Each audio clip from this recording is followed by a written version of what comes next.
Arntz Geise Learning Center of Parahyangan Catholic University, Bandung, Indonesia. Welcome to the International Conference, Improving City Food Security and Creating Future Work Through Urban Farming Based on Culture and Technology. And now, please welcome our Masters of Ceremony, Josh Samuel and Aurelia Zahra.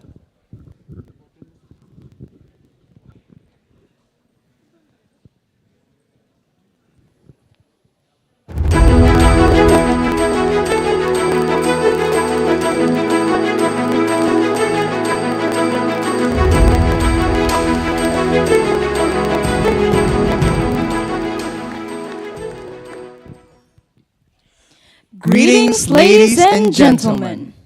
Allow us to greet each and every one of our excellencies, honorable delegates, and participants. Good morning to all of our incredible audience present here in the Arntz Geise Learning Center. Good afternoon and good evening to the rest of our online audience, wherever you may be.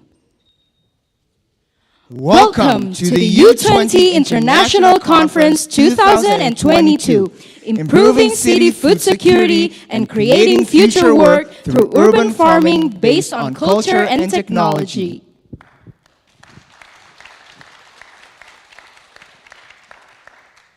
This conference is also the first ever Milan Urban Food Policy Pact Regional Forum for Asia Pacific. It is such an honor for Bandung to host this international conference. But first and foremost, I would like to introduce myself and my partner. My name is Josh Samuel. And my name is Aurelia Zahra. We are immensely honored to be your masters of ceremony for today's spectacular event.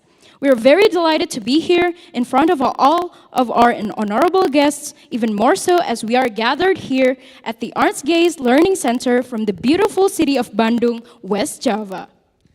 We are gathered here for initial international conference of the U20, which is a part of the G20, an action on global climate and sustainable development. In this event, we will talk about how to improve food security through urban farming.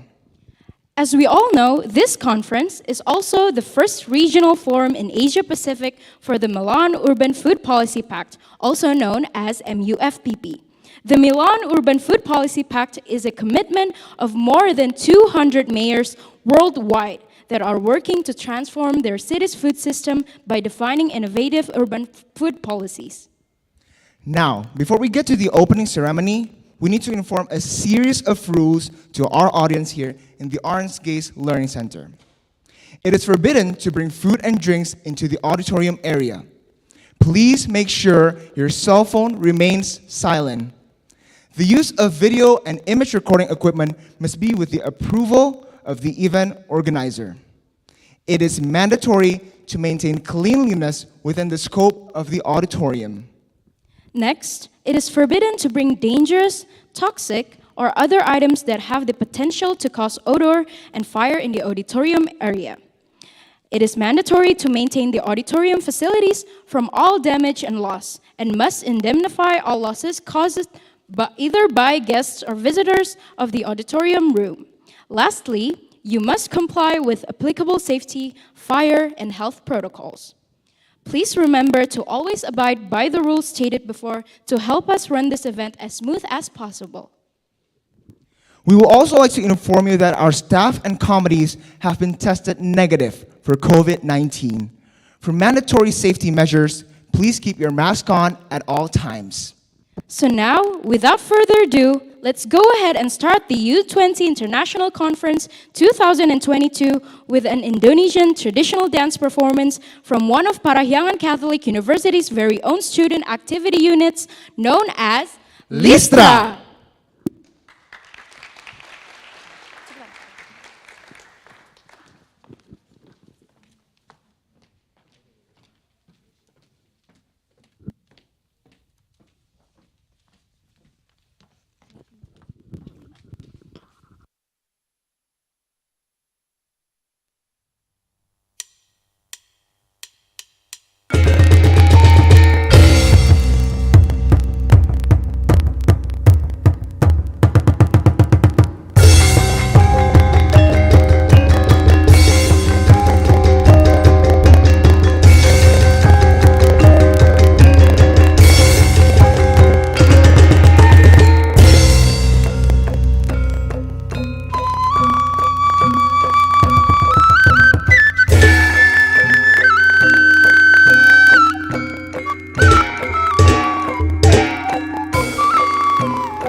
Let's give a round of applause for the outstanding performance by Listra.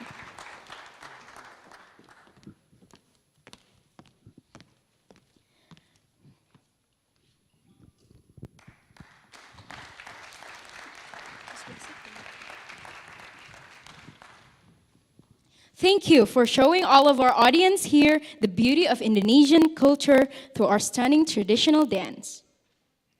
We are immensely proud of our very own student activity unit that has for long championed the Indonesian traditional arts and culture. Now, we are inviting all of our guests and participants to sing the national anthem of Indonesia as a part of our opening agenda. We would like to invite Mr. Albert Tobing as our conductor to lead us in singing the national anthem. And to all of our excellencies, honorable guests, and participants, please kindly stand up and together we will be singing Indonesia Raya. Hadirin dimohon berdiri.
Please kindly take your seats.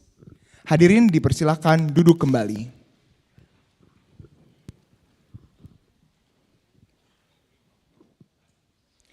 Thank you for participating in singing our national anthem, Indonesia Raya.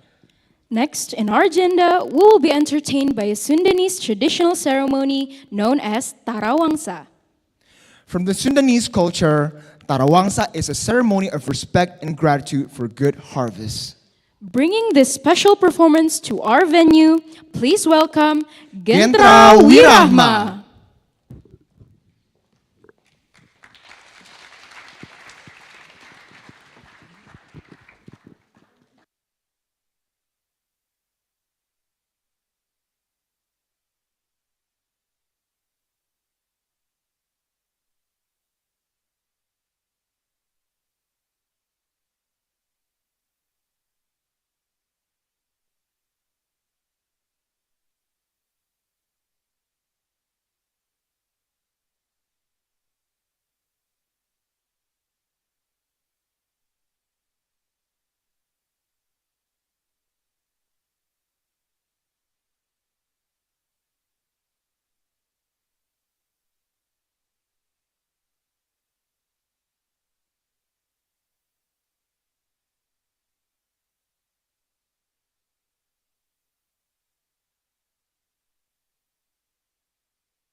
Morning to all participants here in this auditorium and to those who follow through live streaming our online programs. And I would like to extend my remarks. I thought would be some in Bahasa and some probably in English. And it is with a great honor for me and for this university to welcome you all in this beautiful city of Bandung, where our university, Parahyangan Catholic University, stay and run his higher education. And especially in this building. This building was just inaugurated by the President in January this year to remark our 67th anniversary of this university. So we are very proud and very warmly welcome you all to this building and to this auditorium. Dan yang lebih hebat lagi, I would like to say we are very proud and with a great honor to host this international conference, run together in collaboration by Unpar dan juga by the city of Bandung and Milan Urban Food Security Policy Pact, and all other parties who make their support and make this conference happen today. Secara khusus, kami ingin menyampaikan selamat datang dan terima kasih kepada yang sangat kami hormati dan kami banggakan, para wali kota dari berbagai kota yang ada di Indonesia. Dan secara khusus, Pak Wali Kota, Mas Wali, Mas Bima Arya, yang secara personal kalau boleh saya mengklaim di depan khalayak adalah saudara, adalah sahabat seperjuangan saya juga, baik dalam profesi sebagai dosen, peneliti maupun sebagai mahasiswa beberapa tahun yang lalu. Pak Bima adalah bagian dari perjalanan kami juga di universitas ini, tetapi beliau kemudian memilih lebih banyak berkarya lewat cara yang lebih luas untuk bangsa dan negara dan menjadi wali kota. Tanpa menyembunyikan harapan, semoga bisa menapak lebih tinggi, lebih jauh lagi untuk melayani bangsa dan negara ini. Harapan itu juga kami sampaikan kepada Bapak para wali kota, ya, yang selalu memperhatikan, melayani masyarakat di kota masing-masing untuk kemajuan kesejahteraan mereka, dan tentu juga sangat berharap Bapak pimpinan kepala daerah kota khususnya bisa menapak lebih tinggi lagi, ya, untuk melayani bangsa dan masyarakat Indonesia. Dan secara khusus, I would like to say thank you very much for Milan, Food Policy Pact, for deep concern and shared with many other institutions and organizations related to the food security issue, and especially when you talk about urban food security or smart food cities. You make it more internationalized. You make it as a global concern by asking the leaders of cities, the leaders of many countries to join hand in hand to make our society and community to feel secure in terms of food and good health. And all our partners work with you through the UN Commission or any other international organization and also national organization here in Indonesia, especially Buruan Sai, and of course with universities. So we thank you for the kind of, let's say, collaboration and working together to make this kind of, let's say, part of a very basic human needs, society, and our community. Dan sebagai ungkapan terakhir, tentu saya tidak akan masuk pada the issue of food security or the urban farming based on culture and technology. It is your expertise, it is your competence, and also Pak Wali Kota will share also their experience. Saya hanya akan mengatakan sekali lagi, semoga melalui forum ini, melalui konferensi ini, kita dapat memetik banyak pelajaran. Yeah, we may have a very good lesson learned from this event, this forum, and also with a very optimistic view that this event will continue with another series of forum and collaboration. Having said that, it is my best wish that all of us will have a very good lesson and a joyful conference today and in future. Thank you very much.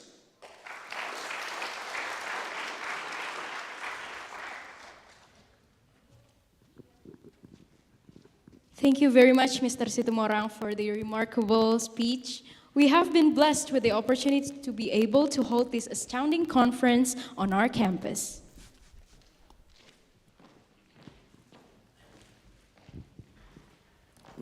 Now, to continue with our agenda, we have a special welcoming remark from a very notable guest. Unfortunately, he couldn't be present with us today in person, but the speech is going to be delivered through a video that will be shown through the big screen. Please welcome His Excellency, the Mayor of Bandung, Mr. Yana Mulyana. Assalamualaikum warahmatullahi wabarakatuh. Sampurasun. Saya Yana Mulyana, Wali Kota Bandung. Pada kesempatan ini saya ingin mengucapkan selamat datang di kota kami yang indah, Kota Bandung. Bandung merupakan ibu kota dari Provinsi Jawa Barat, dikenal sebagai ibu kota Asia Afrika karena Konferensi Asia Afrika di tahun 1955 diselenggarakan di kota ini, Kota Bandung, yang juga terkenal sebagai kota budaya, fashion, dan kuliner. Hal ini menjadikan Bandung terpilih sebagai salah satu kota kreatif dunia dan tergabung dalam jaringan kota kreatif UNESCO. Sebuah kebanggaan dan kehormatan bagi kami dapat menyelenggarakan Konferensi Internasional Pangan dengan tema meningkatkan ketahanan pangan kota dan menciptakan future work melalui urban farming yang berbasis budaya dan teknologi. Selama ini, pangan dianggap sebagai salah satu masalah yang mendesak oleh masyarakat internasional. Karena ini sangat terkait dengan peningkatan pembangunan perkotaan, bukan sebuah kebetulan bahwa tujuan pembangunan berkelanjutan nomor 1 tanpa kemiskinan dan nomor 2 tanpa kelaparan sangat terkait dengan pangan. Masalah pangan merupakan isu lintas sektor, di mana kota-kota berperan penting dalam mengelola sistem pangan di kota mereka, sehingga berkontribusi pada pencapaian tujuan pembangunan berkelanjutan. Konferensi ini akan fokus untuk mengatasi ketidaksetaraan yang ada dalam mengakses pangan, memperoleh ketahanan pangan yang lebih besar, dan meningkatkan penciptaan lapangan kerja. Terlebih lagi, konferensi ini akan mendukung tema Green Job dan Smart City yang menjadi perhatian penting kelompok U20 yang saat ini dikoordinasikan oleh Indonesia melalui presidensi G20. Konferensi ini juga akan menjadi Milan Urban Food Policy Pact atau MUFPP, Regional Forum Asia Pasifik yang pertama, di mana Kota Bandung merupakan anggota steering komite MUFPP untuk wilayah Asia Pasifik. Besar harapan saya, konferensi ini akan menghasilkan solusi-solusi yang inovatif dan aplikatif untuk kota-kota di dunia, melalui saling berbagi praktek terbaik dan diskusi yang membangun untuk mengatasi masalah pangan yang kita hadapi dan menciptakan masa depan yang lebih adil, tangguh dan berkelanjutan. Tidak lupa saya juga mengucapkan terima kasih dan apresiasi kepada semua pihak yang telah mendukung penyelenggaraan konferensi ini. Sekali lagi, saya berharap kegiatan ini dapat berjalan dengan lancar dan sukses. Selamat menikmati keindahan kota Bandung kami tercinta. Terima kasih. Wassalamualaikum warahmatullahi wabarakatuh.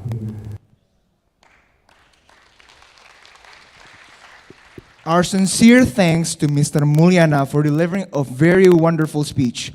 We are very thankful to have your support, and we welcome you sincerely. The next on our agenda is another welcoming speech from our special guest all the way from Europe. Unfortunately, he couldn't be present with us today in person, but the speech is going to be delivered through a video that will be shown on the big screen. As the representative of the European Union, we present to you His Excellency, Mr. René Sieran.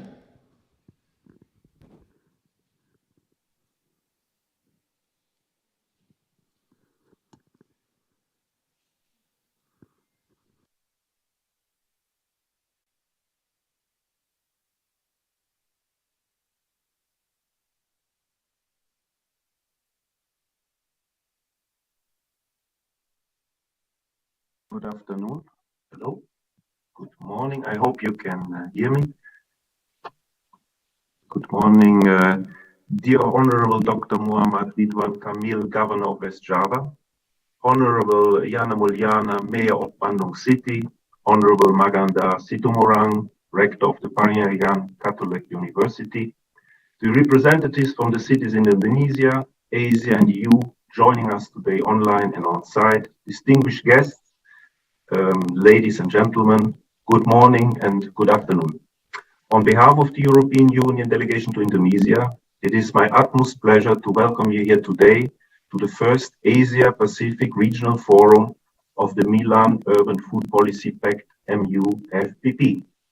I would like to thank the Bandung city government for hosting this event and putting the relationship between food security and sustainable urban development at the center of this international forum.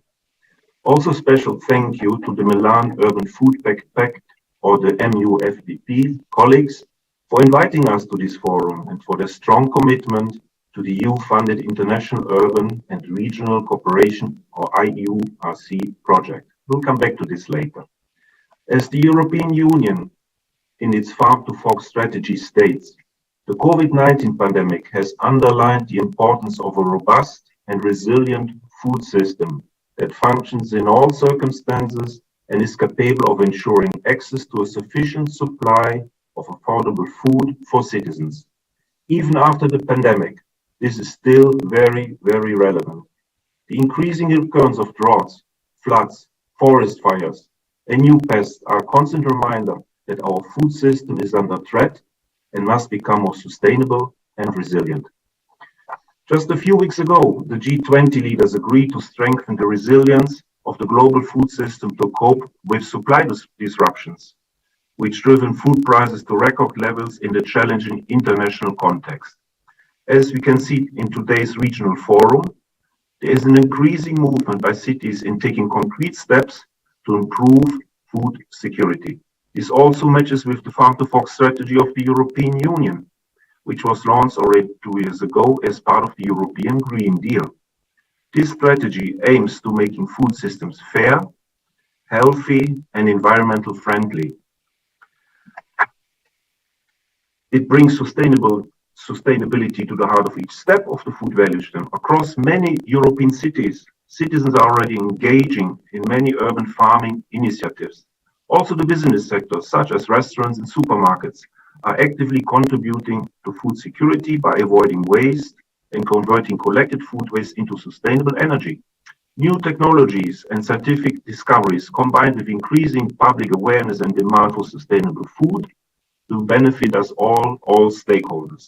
In this context, city authorities are well positioned to be active players in the transition to a sustainable food system by setting the political commitment and providing the right enabling conditions at their local level.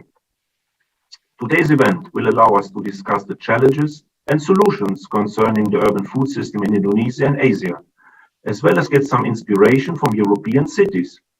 EU support is part of the Food Policy Cluster Cooperation, implemented with the EU-funded International Urban and Regional Cooperation Project, for short IURC. So far, 5 clusters meetings have been organized online, gathered in total more than 500 experts from the Asia Pacific and the European Union member states.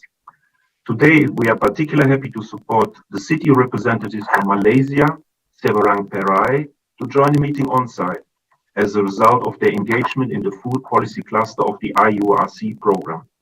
We are also very proud that Seberang Perai has recently signed up to the Food Pact program, thanks to this involvement in the IURC program, where it is cooperating on circular economy issues with Portuguese cities. I would like to emphasize that many other cities that have participated in the IOC online series are joining this event as well. Some of them, like Chiang Mai in Thailand, have also signed up to the Pact, and thanks to the involvement in the EU-funded IOC program.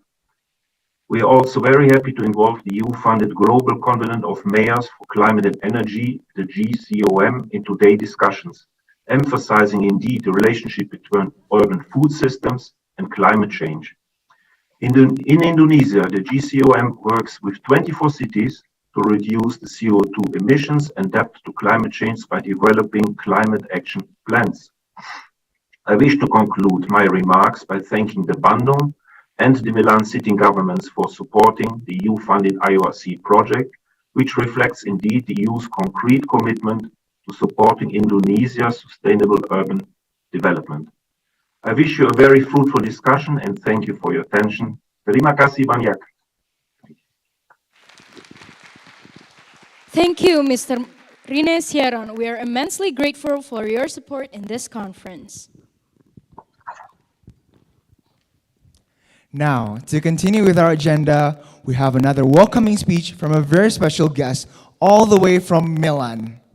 Unfortunately, she couldn't be present with us here today in person, but the speech is going to be delivered through a video that will be shown on the big screen. Now, please welcome Her Excellency, the Vice Mayor of Milan, Mrs. Anna Scafuzzo.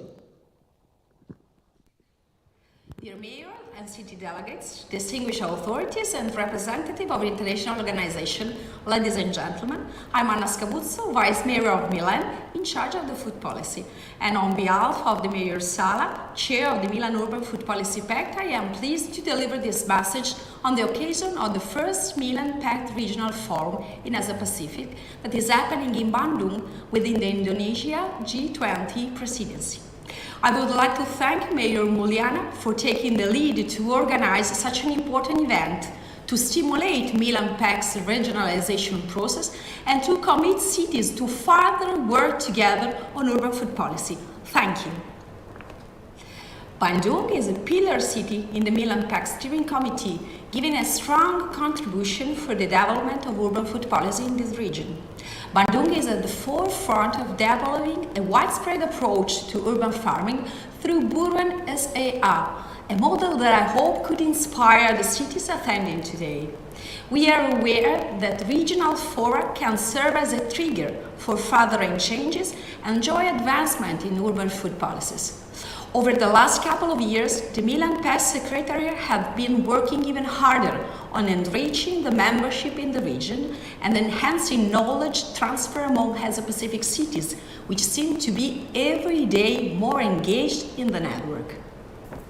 The Milan Pact provides a dynamic platform for cities wanting to develop a sustainable food system that are inclusive, resilient, safe and diverse, that ensure healthy and affordable food for all people in a human rights-based framework.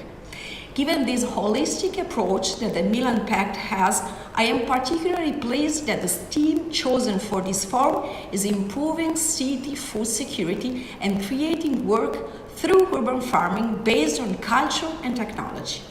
It's not by chance that there is a whole category of the Pact's frameworks for action dedicated to food production, which listed down 7 specific actions in this field, one of them being precisely focused on promoting and strengthening urban and peri-urban food production. This is a topic close to me and to my city, as I am responsible also for agriculture. Milan indeed has an extensive expertise in this field.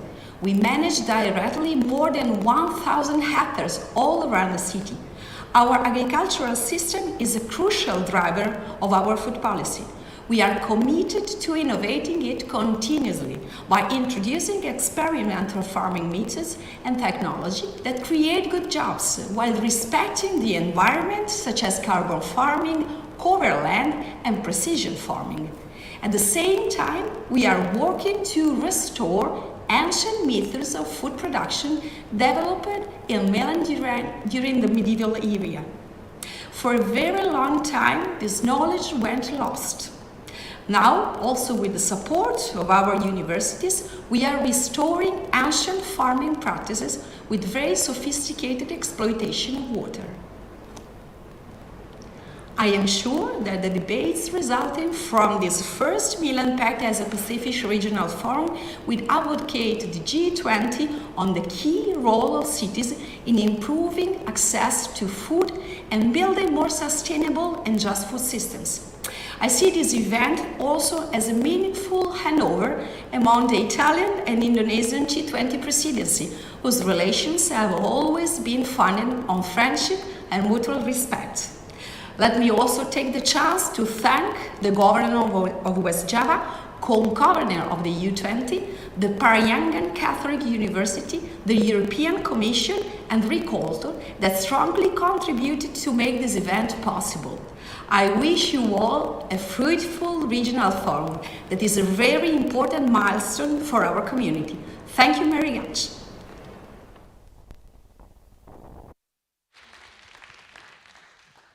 Thank you for the exceptional speech from Mrs. Scafuzzo. We are very fortunate to have your support in this incredible event. Following our agenda, we will have another notable opening speech from a very special guest. With honor, please help us welcome the head of Economic Bureau of West Java, Her Excellency, Mrs. Yuke Mauliani Septina.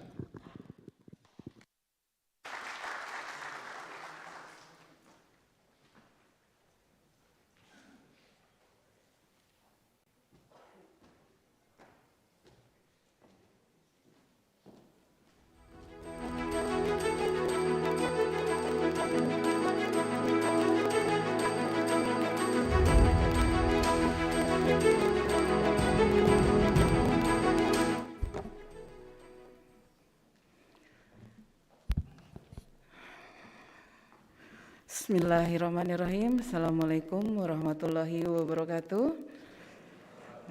Good morning and best wishes for all of us.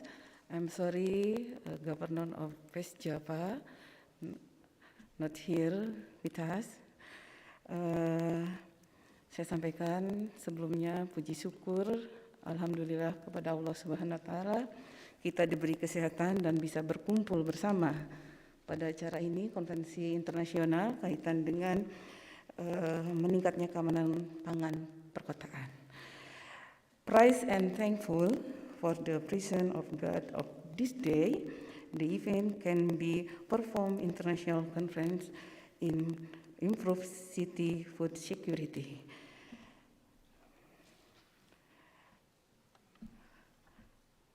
This year, Indonesia has the honor to hold the presidency of the G20, an opportunity that comes once every 20 years.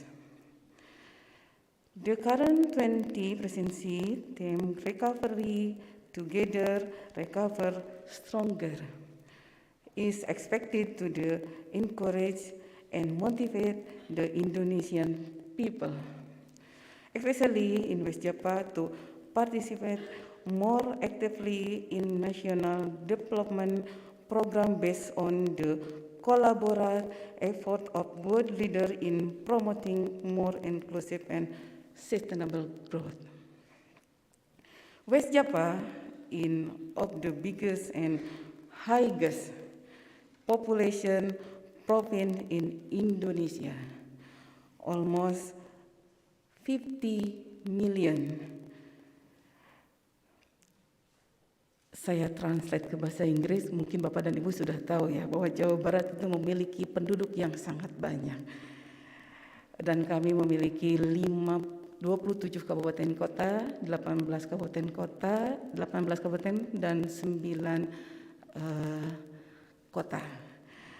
Therefore, through this international conference, all collaborative ideas and action have contributed to overcoming global issues such as climate change, structural inequalities, digital transforming, and food security to rise from the COVID-19 pandemic. Indonesia has geographical potential to maintain national food, has a wealth of natural resource and adequate climate to support the fulfillment of the food need. So the food potential in Indonesia is very big and diverse. According to the Global Food Security data in 2021, Indonesia food security went down to 59.2, and compared to 2020 of 61.4, the decreasing point is caused by some problem. Food agricultural infrastructure is still poor and nutrition standard and key diversity are still assessed low.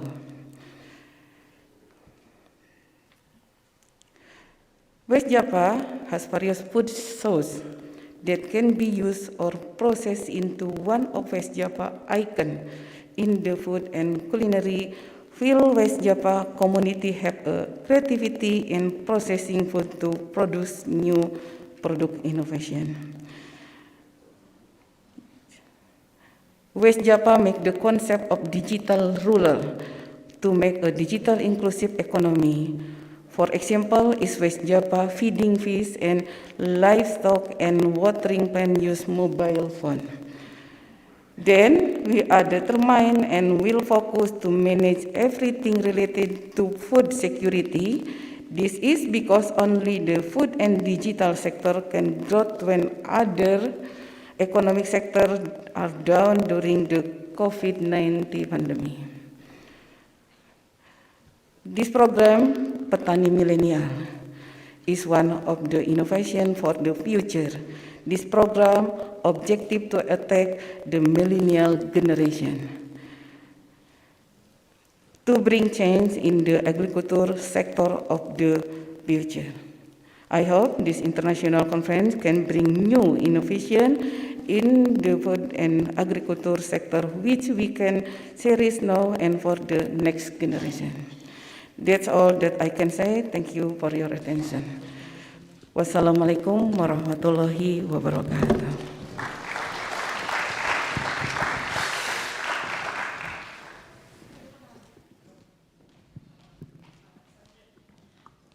Our deepest gratitude to Mrs. UK Mauliani Septina for delivering a very wonderful opening speech.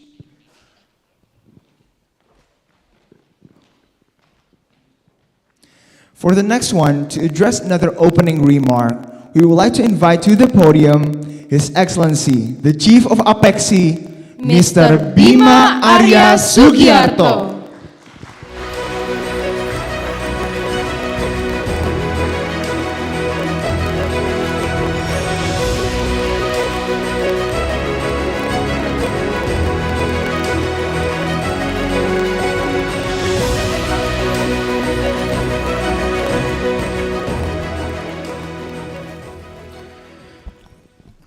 Bismillahirrahmanirrahim. Assalamualaikum warahmatullahi wabarakatuh. Selamat pagi, salam sejahtera bagi kita semua. Good morning, ladies and gentlemen. Yang saya hormati Ketua DPD Kota Bandung, KJT di Rusmawan, the Mayor of Tarakan, the Mayor of Prabu Muli, the Vice Mayor of Makassar, the Vice Mayor of Blitar, Vice Mayor of Palembang, the representative from IURC, from MUFPP, IURC, and all of the speakers. And last but not least, my senior, Pak Rektor, Pak Manggadar Situmorang. It's always good to be here, to be back in very wonderful Parahyangan University. Bapak Ibu sekalian, ladies and gentlemen, since the emergence of COVID-19 2 years ago, there has been a huge impact for almost every sectors of our daily life, not only in health sectors, but also in social, economic, and also politics. We have been experiencing very difficult moment. Many people lost their jobs, decreasing in their income, and it is actually a very important moment for us in reflecting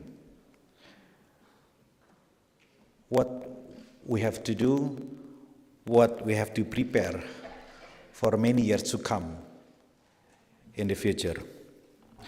Bapak Ibu sekalian, in terms of handling COVID, Indonesia is one of the few countries who is considered has been dealing in a very impressive performance in terms of fighting COVID-19.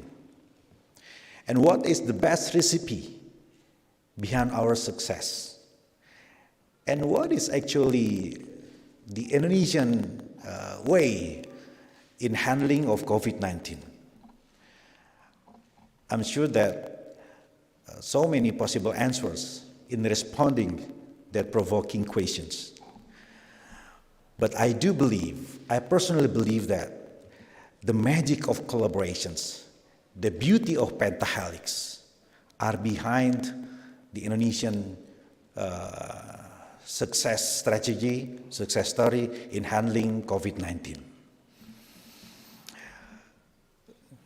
You may already aware how the governor, the mayors, strengthening collaborations with the national government under the highest authority, the supreme power, Pak Luhut, and it is really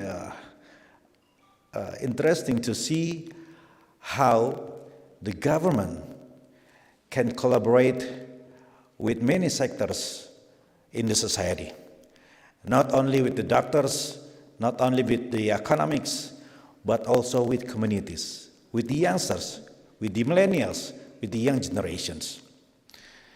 And as far as the problem of food security is concerned, I do believe that the magic of collaborations is also playing a very important role in strengthening the food security in Indonesia during the pandemic. Bapak Ibu sekalian, ladies and gentlemen, as the chairman of the APECSI, the Associations of City Government in Indonesia, I have been witnessing so many successful projects in terms of urban farming.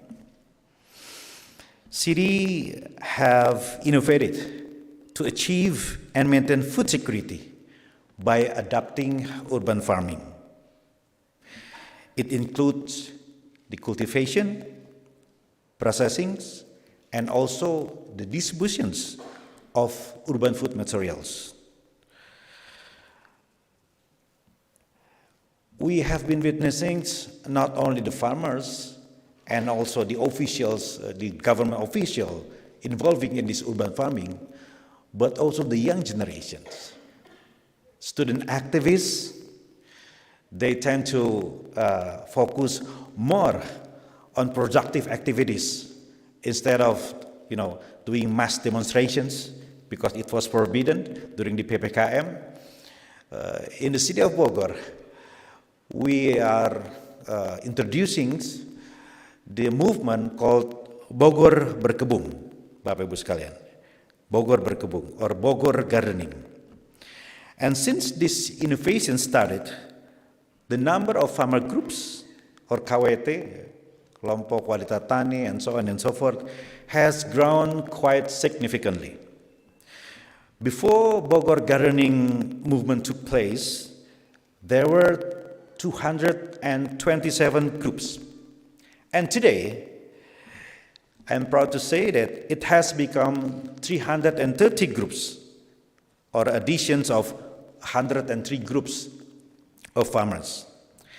And since inception, this group has an estimated sales revenue or turnover of 107 billion rupiahs, or around 7.2 million US dollars. It's not the small money, ladies and gentlemen. So it is like a new phenomenon in the urban society when the group of activists, ibu-ibu rumah tangga, they're having collaborations with Dinas Pertanian, supported also by a think tank such as IPB and so on and so forth, focusing on this trending phenomena. And as far as I'm concerned, the impact is not limited to the economic issues. It is also not limited to the needs in improving the food security, but also strengthening our social integrations. Having gathering together, then, strengthening collaborations among different stakeholders is really something new for most of urban society in Indonesia. They are not talking about politics. They are not talking about sensitive issues nowadays. They are focused more and more with the issues that is united them. Food security, urban farming. So as a mayor, I have conclusions that urban farming, again, is not only for the purpose of improving the quality of life in a sense of economics, but also in social and political sense. That is the beauty of having urban farming, Bapak Ibu sekalian. And in addition to Bogor gardening movement, we have also several innovations to secure food availability. And I believe that most of cities in Indonesia, they do have a similar program as well. Like Rumah Pangan Lestari program, mixed farming, farmer group empowerment, plant cultivation cooperations with other parties, and preparation of food balance. And in terms of food distributions, our innovation in food distributions for all the productions, mostly involving local farmers. So this is the era of the emergence of local farmers, Bapak Ibu sekalian. We have Toko Tani Indonesia or Indonesian Farmer Shop. We are improving the quality of traditional market, not only in terms of the availability of food stock, but also the expansions of networking of food chain. The Asosiasi Pasar Tani or Farmer Market Associations, and also there is innovations made by PD Pasar, mobile tani keliling or mobile farm cars. And in addition to innovation in production and distributions, we also balance the consumptions with several innovations. This innovation can also be founded in many cities in Indonesia. For example, the accelerations of diversification of food consumptions. One Day No Rice movement, it was initially introduced by my mayor's colleague, the mayor of Depok, a few years ago. And also the movement to popularize fish eating. It is done by many mayors in cities in Indonesia. educating, sampling, and testing of school snacks, food safety, and healthy school canteen, and making promotional media in the form of posters and leaflets, development of food security and vulnerability map, for example. Last but not least, ladies and gentlemen, I would like to give you a very simple short story about maximizing the local potential. In the southern of Bogor, we have surga yang tersisa, Mulya Harja, or in English we can call the remaining heaven, probably, surga yang tersisa, because we have limited ruang terbuka hijau in the city of Bogor. But with that limited land, we are having collaborations with the local farmers, local young organizations, Karang Taruna, ibu-ibu, assisted by penyuluh pertanian, assisted by Bank Indonesia, and some financial institutions.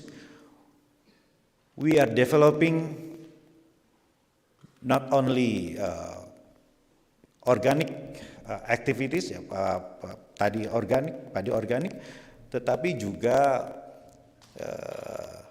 kampung wisata. So it's some sort of multi-purpose tourist destinations. Ada pertanian di sana, ada peternakan di sana, ada wisata di sana, ada juga edukasi untuk anak-anak di sana. So it's a new theme, it's kind of new trend in cities, maximizing and utilizing the limited land area in the cities, but it has quite a huge impact for the society, improving the local economy, which is impacted by the pandemic. Banyak yang tadinya tidak bekerja lagi, but now they're working as a tourist guide. But now ibu-ibu has a good catering companies, UMKM, small-scale industries are quite improving at the moment. So this is a kind of adjusting with the pandemic, which now can be seen in many cities in Indonesia.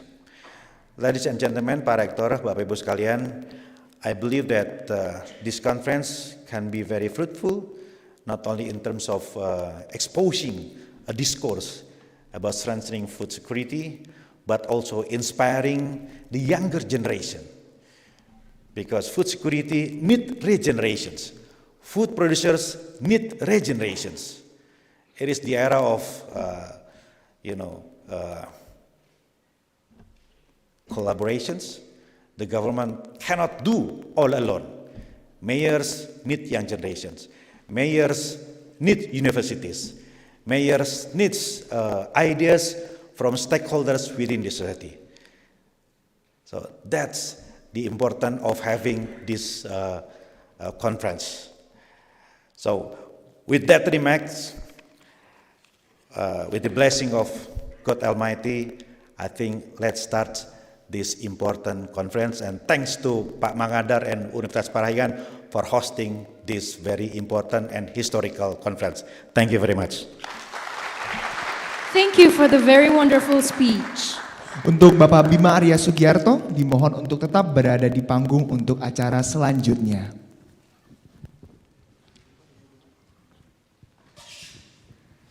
We would like to invite all of our VIP guests to join us on stage. His Excellency, the head of DPRD Bandung, Mr. Teddy Rusmawan. His Excellency, the Rector of Parahyangan Catholic University, Mr. Mangadar Situmorang. His Excellency, the Chief of the MUFPP Secretariat, Mr. Filippo Gavazzeni.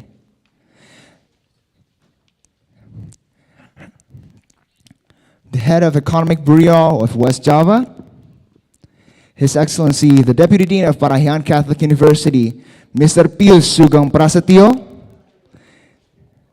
His Excellency, on behalf of the MUFPP, Andrea Magarini, Her Excellency, on behalf of the MUFPP, Serena Duracio, His Excellency, the Mayor of Tarakan, Mr. Hairul, His Excellency, the Mayor of Banjarbaru, Mr. Aditya Mufti Arifin, His Excellency, the City Council of Penang, Malaysia, Mrs. Nur Hayati Sulaiman,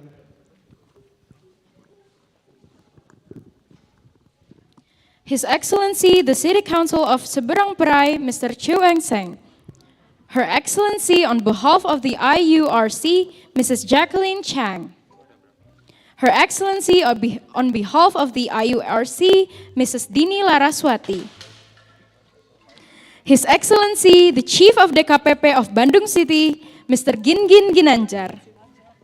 His Excellency, the Office of Municipal Executive City Representative, Information Technology Officer, Mr. Bishal Pandit Vyas. His Excellency, Directorate of Food and Drugs Administration, Bambulim Goa City Representative, Designated Officer and Licensing Authority, India, City of Panaji, Mr. Richard Noronha. Her Excellency, on behalf of Rikolto, Mrs. Noni Kaban, we welcome all of you to the stage.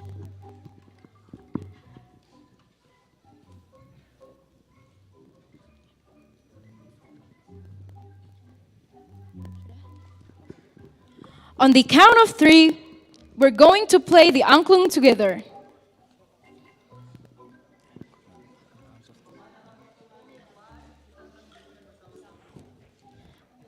On the count of 5, we're going to play the angklung together. 5, 4, 3, 2, 1. And the U20 International Conference 2022 is now officially open.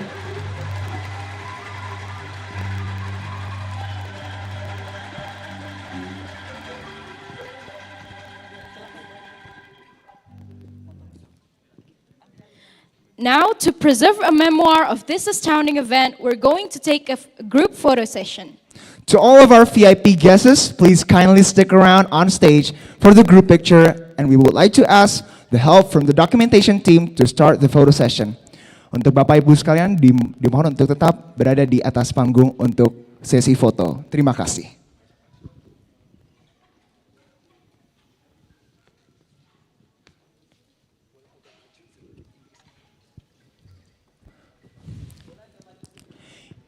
You may go in front for a bit.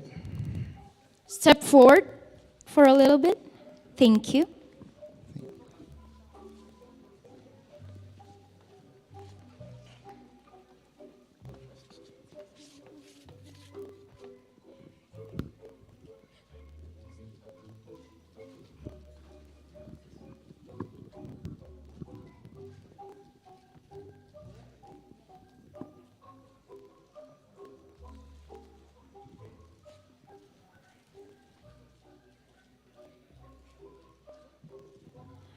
Now the next photo will be from the back, so the photo will be with the audiences. Okay, so moving on, we will Face the back, please. Yes. Face the screen. Ya, Bapak Ibu sekalian dimohon untuk yang di VIP guest, dimohon untuk melihat ke Yes. arah belakang. Terima kasih. Thank you. Hadirin sekalian dimohon untuk berdiri untuk mengikuti sesi foto bersama.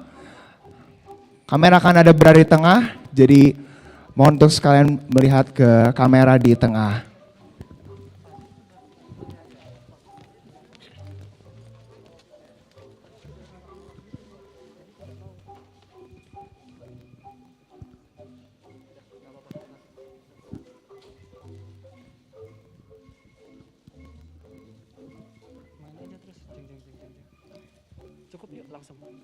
All right.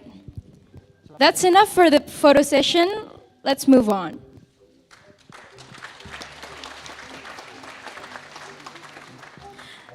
Thank you so much to all of our excellencies. What a marvelous way to open this very spectacular event.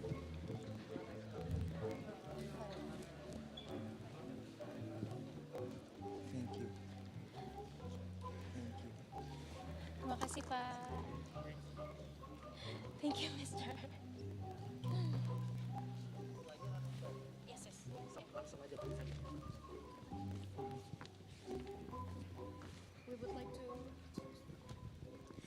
We would like to express our utmost gratitude to all of our guests for the speeches and also to all of our VIP guests who have joined us on stage for the group photo and for the angklung session.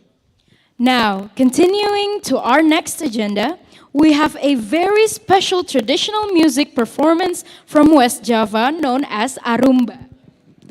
Arumba itself is an ensemble of traditional Sundanese instruments and usually played on numerous special occasions.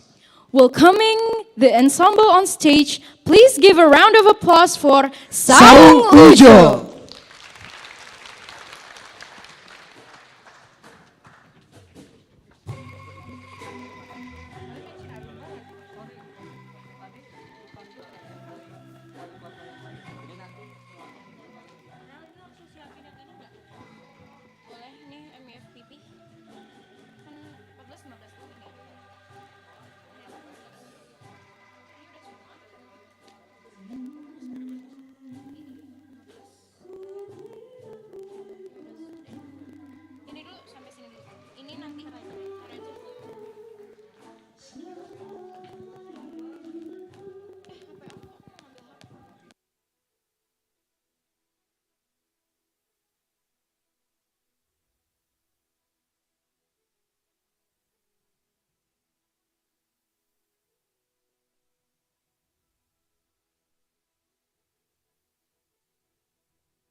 Kepada seluruh wali kota, dipersilakan dan dimohon untuk naik ke atas panggung untuk melakukan sesi foto bersama. Sekali lagi untuk seluruh wali kota, dimohon untuk naik ke atas panggung untuk melakukan sesi foto bersama. Terima kasih.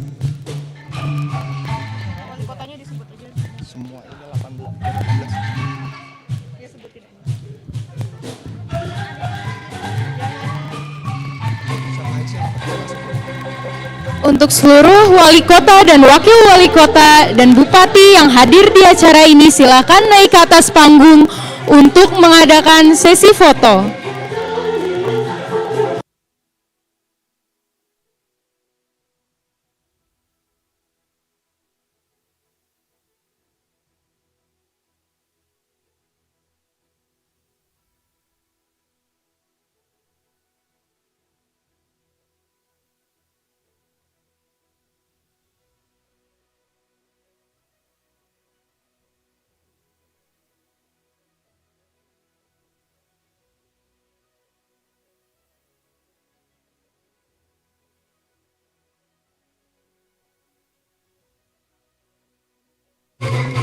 Untuk wali kota Makassar, wakil wali kota Tarakan, wali kota dari Banjarbaru, wali kota Tasikmalaya, wali kota Prabu Mulih, wali kota dan wakil wali kota dari Blitar, wakil wali kota dari Palembang, serta rektor dari Unpar. Dipersilakan untuk naik ke atas panggung untuk melakukan sesi foto. Terima kasih.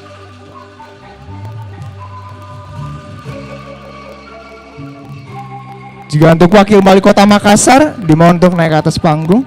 Sudah? Baik, terima kasih.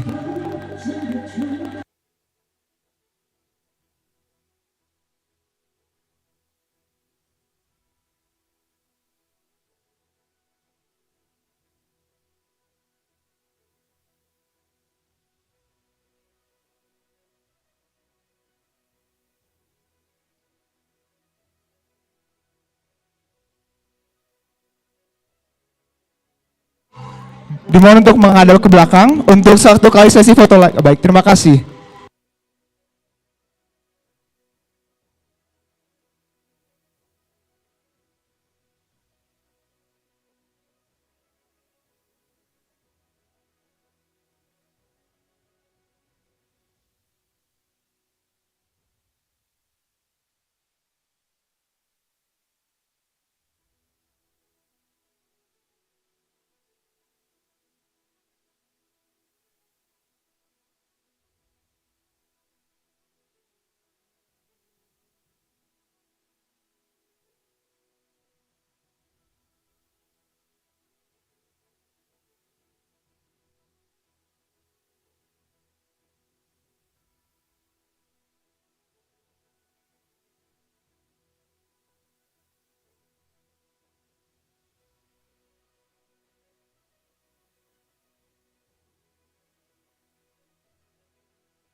What an outstanding Arumba performance by Saung Ujo. Thank you very much for bringing another wonderful Sundanese culture to our special event.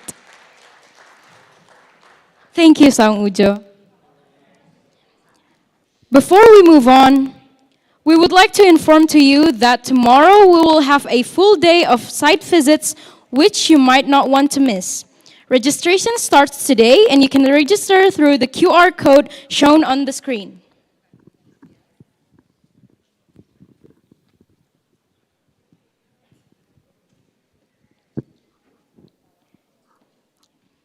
Please do note that tomorrow's event has limited seats, so please do register yourself before the seats run out.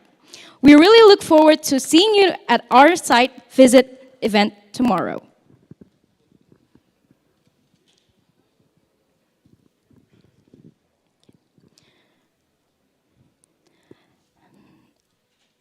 For our next session, we have a very exceptional guest from the city of Milan, Italy, to take over the next major session. This session will be designated to the Milan Urban Food Policy Pact, or also known as MUFPP. Our special guest will be joining us today as the chief of the MUFPP Secretariat. All the way from Italy, let's give a round of applause for Mr. Filippo Gavazzeni.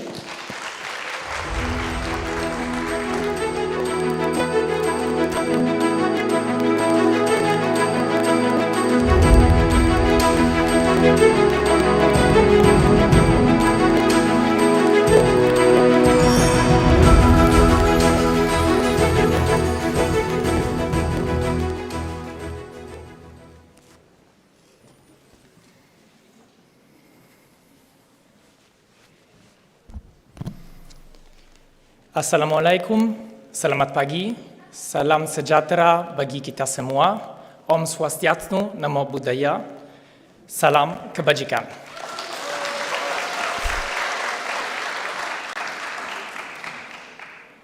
Yang saya hormati Wali Kota Bogor, Pak Bima Arya, Ketua Apeksi. Yang saya hormati ibu-ibu dan bapak-bapak wali kota dan wakil wali kota di Indonesia. Yang saya hormati Ketua DPRD Bapak Teddy Rusmawan.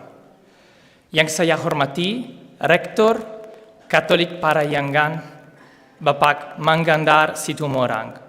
Dan saya hormati semua hadirin dalam seminar ini. Perkenalkan, saya Filippo Gavazzeni, saya Ketua Sekretariat dari Milan Urban Food Policy Pact. Atas nama Wali Kota Milan, Pak Giuseppe Sala, Presiden MUFPP, pertama-tama saya ingin mengucapkan terima kasih kepada Gubernur Jawa Barat yang telah mengizinkan kami menyelenggarakan konferensi internasional Urban 20.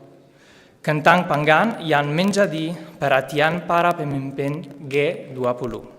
Kedua, saya ingin menyampaikan terima kasih kepada Wali Kota Bandung atas kepemimpinannya yang kuat dalam Pact Milan dan untuk menjadi tuan rumah pada Forum Regional Asia Pasifik yang pertama. Ketiga, saya ingin mengucapkan terima kasih kepada Rektor Unpar yang telah menjamu kami di tempat yang indah ini. Saya akan menyampaikan dalam bahasa Inggris. Ladies and gentlemen, it is my great pleasure to be here today with you to this international conference, the first Milan Urban Food Policy Pact Regional Forum for Asia Pacific in the very important framework of the G20 Indonesia. Before starting the session, let me deeply thank, on behalf of Mayor Sala, Chair of the Pact, on behalf of the Mayor of Bandung, the Economic and Development Assistant Eric Muhammad Ataurik, His Excellency, Director of Unpar, Mr. Mangyangdar Situmorang, and His Excellency, the Ketua Apexi, Bapak Bima Arya. If you can please join me on stage, I have some special medal to offer you today. Please.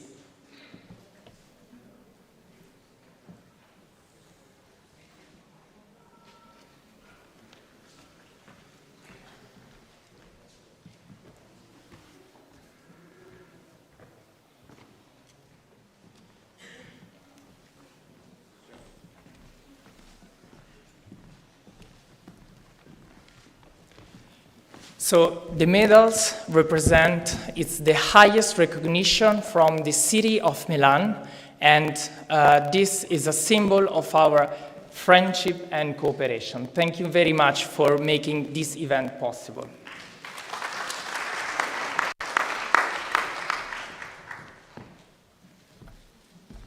Thank you very much.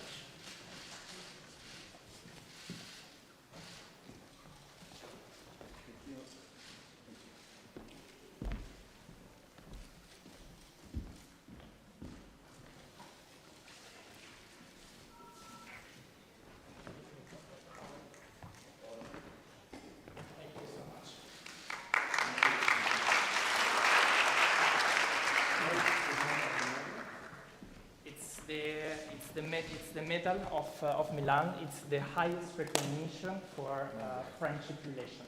Medal. Yeah. Thank you. Please keep going. Okay, so let's start my presentation.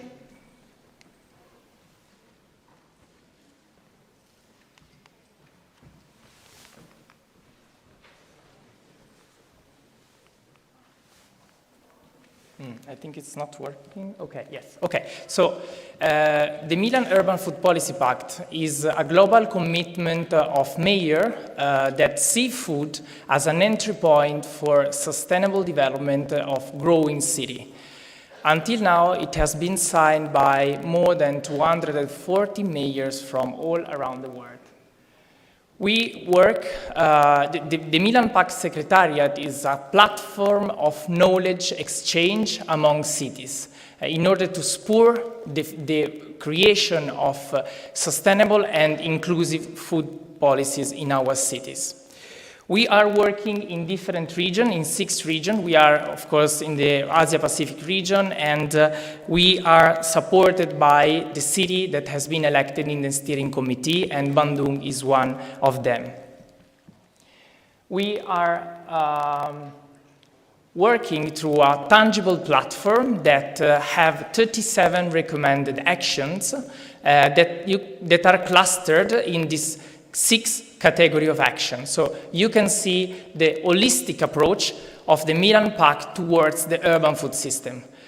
Mayors can decide on which recommended action can focus on depending on the political priority and the local environment. Just to give you some example of leadership from this region, from the Asia-Pacific region, for governance, the city of Seoul, which is connected today, has approved its innovative food strategy and developed its food policy division within the administration. The city of Daegu in South Korea, through its fruit snack program, is providing healthy food to 15,000 students every day. Through a partnership with the local university, the city of Sydney has created a food business incubator targeting the most vulnerable people of the city. Bandung is paving the way through its urban farming program, Buruan Sai. Surakarta, with its HOPE project, has provided food support during the pandemic, and Bangkok is working together with the Milan Pact Secretariat and the IURC on the development of a food waste strategy.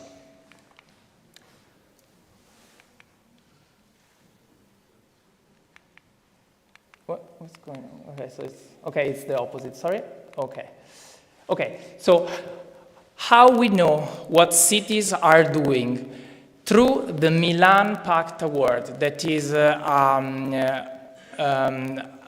important tool launched in 2016 by the City of Milan and the Caripro Foundation.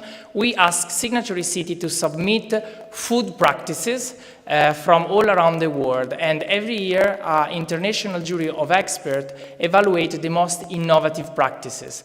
But the most important point is that by submitting practices, we are creating a living library of knowledge, of food policy knowledge sent by the mayor. So we use this so far 620 practices useful for supporting other cities. So it's a peer-to-peer exchange on food policy knowledge.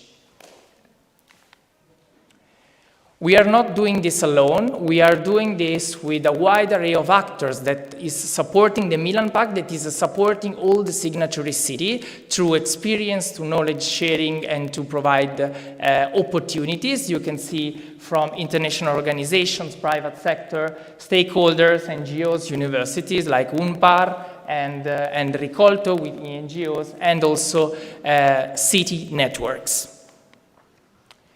We are a community of cities, but we are also a community of people. You can see the picture from our global forum from 2015, the moment in which the first 100 mayors signed the pact during Expo, until the last forum that took place in Barcelona. And we will meet next October, so all signatory cities and partners are invited to come to the beautiful city of Rio de Janeiro under the issue Food to Feed the Climate Justice. I hope you will attend. Let's move now to Asia Pacific. The region, since 2020, has not been so active with just 10 cities that signed the pact. But in the last 2 years, thanks also to the great cooperation of the city of Bandung and Seoul that are sitting in the steering committee, thanks to the European Commission with the IRC program and the ICP, we have been able to increase the number of signatory cities and, most importantly, to increase the exchange among cities. So you can see the city that signed the pact in Asia Pacific per year, and you can easily find a great number of new cities, 11 in 2022, and we have cities from 9 countries, and Indonesia is the most represented one. And I think this is why it was important to hold the first regional forum here in Bandung.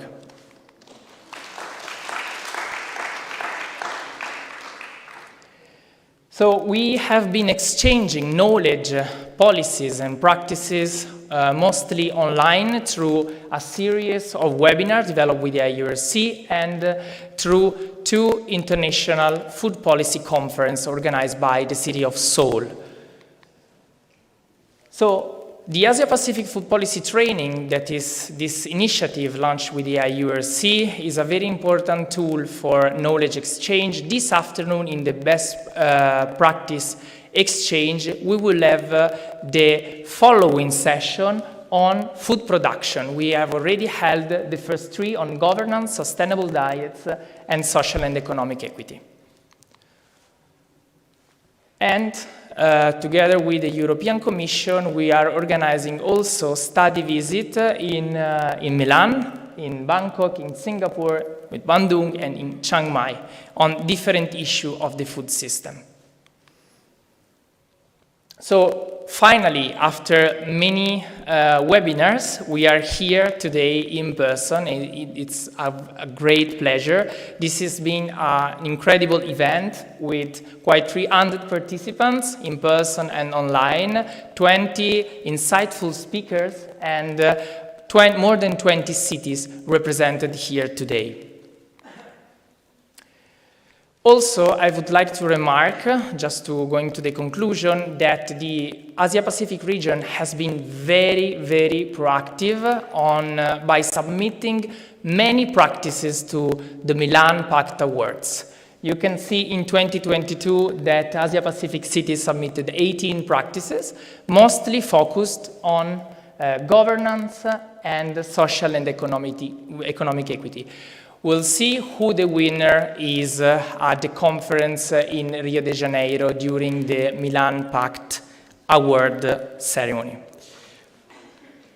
Okay, so I would like now to ask, yes, and let me also say that the city of Bandung, Rikolto and Unpar University, together with the Milan Pact, has delivered a very important publication. So here it will be released soon, and this will be very useful for the cities of the Milan Urban Food Policy Pact to understand how Bandung has become a food smart city. So this copy is for me, but soon you will have your copies.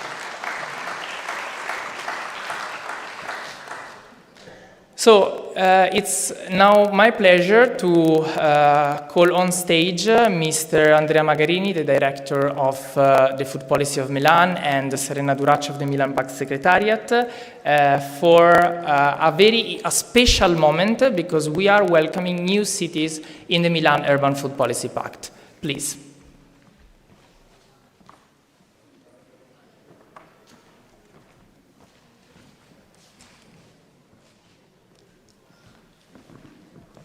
Okay, thank you, Filippo, for the overview on the region. As you can see, Asia-Pacific has seen an increase in the number of signatory cities. Just in 2022, we'll welcome 11 new signatory cities, and 8 of them being Indonesian. We would like to take the opportunity today to have an official signing ceremony for those of you present here in the audience. So I'd like to welcome for the official signing ceremony the Mayor of Gorontalo Regency, Mr. Nelson Pomalingo. If you can join us on stage.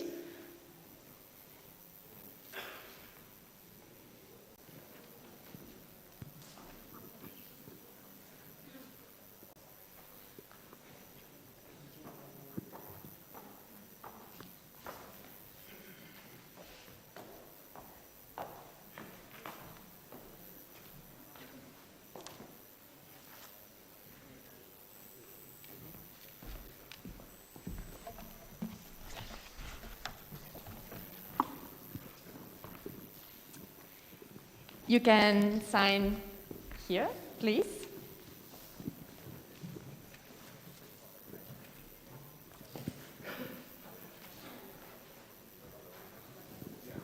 Okay, thank you very much. And we invite you to give a brief statement.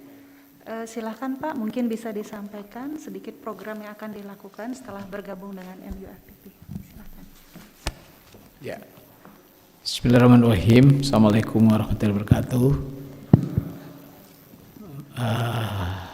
My name Nelson Pomalingo, Regency Gorontalo. Saya ingin sampaikan terima kasih kepada Milan Urban Forum ini yang telah mengundang kami dari Gorontalo. Kami adalah kabupaten yang terbesar di Provinsi Gorontalo yang jumlah penduduknya terbanyak. Memang menjadi problem adalah pangan. Oleh karena itu, kami ingin pangan ini menjadi hal yang harus kita rencanakan dengan baik. Dan kami di Gorontalo yang disebut dengan integrating farming system, sistem pertanian terpadu, yaitu baik pertanian pangan itu sendiri maupun peternakan dan perikanan. Yang kedua, dengan kami hadir di sini, insya Allah kita akan belajar dan saling tukar informasi sehingga menjadi contoh bagi kami di daerah. Terima kasih. Assalamualaikum warahmatullahi wabarakatuh.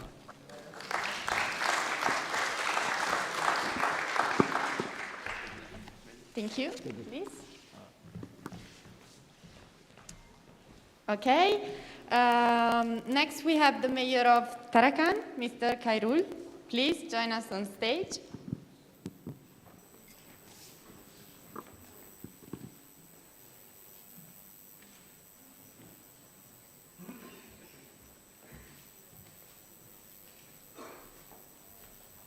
Please, you can sign here.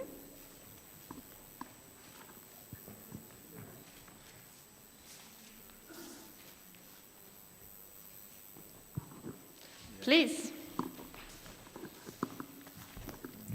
Assalamualaikum warahmatullahi wabarakatuh. Selamat siang, salam sejahtera buat kita semua. Salam Om Swastiastu, Namo Buddhaya, salam bajikan. Saya Dr. Haji Hairul, Master Kesehatan, Wali Kota Tarakan. Jadi Tarakan ini sebenarnya bagian paling utara dari Indonesia, provinsi di Indonesia di Kalimantan Utara. Tarakan ada penduduknya sekitar 300.000 orang, jadi satu pulau kecil. Jadi satu pulau kecil yang dihuni kira-kira 300.000 orang, tetapi bagian paling padat saya kira bagian paling padat dari provinsi Kalimantan Utara. Luas wilayah kami hanya 250 km persegi, Pak. Jadi memang lahan untuk pertanian itu hampir tidak ada. Hampir dipenuhi oleh seluruh penduduk karena tidak ada lagi tempat tinggal. Memang lahan pertanian kami sangat kecil, jadi ada pertanian yang dilakukan oleh masyarakat sekitar tapi hanya bisa menghasilkan 300 ton sekitar 1 tahun, tapi kita butuh 21.000 ton setiap tahun. Jadi kami sangat tergantung dari semua, jadi termasuk dari Sulawesi Selatan dan dari Jawa begitu. Termasuk kalau dagingnya pun kita konsumsinya sekitar 8.000-an ton ya, dan itu disuplai dari Bupati Gorontalo ya.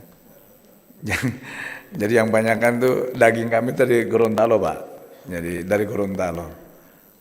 Sayur-sayur juga kebanyakan dari Jawa dan Sulawesi Selatan. Karena memang Tarakan ini lebih kepada industri perminyakan dulunya, minyak dan gas, tetapi memang sekarang sudah mulai agak berkurang. Tentu bahwa strategi kita juga sedang mengupayakan bagaimana urban farming ini bisa kita lakukan dengan baik. Dan paling penting saya kira juga melakukan kolaborasi dengan seluruh kota-kota yang ada di Indonesia yang sudah kita lakukan melalui jaringan apeksi juga, saling mendukung, termasuk juga dengan beberapa kabupaten di sekitar kita, khususnya Gorontalo, Palu yang dekat-dekat dengan kita, dan Sulawesi Selatan, Parepare itu. Ya kita memang bergabung di tempat ini, mudah-mudahan semakin memperluas jaringan ini sebenarnya, Pak. Dan sudah membangun juga, jadi kami lebih banyak MOU nih. Dengan Jawa Timur juga MOU, dengan Ibu Gubernur Jawa Timur, MOU khusus untuk telur saja. Jadi impor telurnya dari Jawa Timur. Tapi alhamdulillah inflasi kita itu di bawah angka rata-rata nasional. Di sekarang ini posisi kita bahkan tahun lalu sekitar 1,43 inflasi. Karena kita berusaha untuk supply ini bisa lebih bagus dan juga transportasi bisa lebih lancar. Mudah-mudahan melalui forum ini kerjasama antar daerah tentu bisa lebih kita tingkatkan. Terutama juga mungkin kita akan berusaha bagaimana mau belajar ini tentang urban farming ini. Mungkin juga dari universitas nanti bisa membantu kita di sana. Pak Rektor kan juga mau bikin universitas di Kalimantan Utara ya. Nah, nanti kita dukunglah Pak Rektor. Ya. Mudah-mudahan dengan adanya universitas baru di sana juga bisa lebih berkembanglah provinsi Kalimantan Utara ini. Karena Kalimantan Utara itu luasnya kira-kira sama dengan Jawa Barat. Sampai dengan Yogyakarta mungkin, Pak. Jadi beliau. Dulu waktu kita ikut gabung Kaltim itu, Kaltim Kaltara itu satu pulau Jawa ditambah dengan Madura, satu provinsi itu. Dengan penduduk hanya Kalimantan Utara itu hanya 800.000 orang. Jadi masih potensi cukup besar. Saya kira terima kasih undangan Ibu Erni ini terutama. Karena komunikasinya dengan Bu Erni selama ini. Mudah-mudahan terima kasih banyak sudah mengundang kita ke acara ini dan mudah-mudahan bisa terus berkolaborasi di forum ini. Wabillahi taufiq wal hidayah. Assalamualaikum warahmatullahi wabarakatuh. Selamat siang, salam sejahtera buat kita semua. Salam. Okay, thank you very much. Now, on behalf of Makassar, we have the Vice Mayor, Mrs. Fatmawati Rusti. Please join us.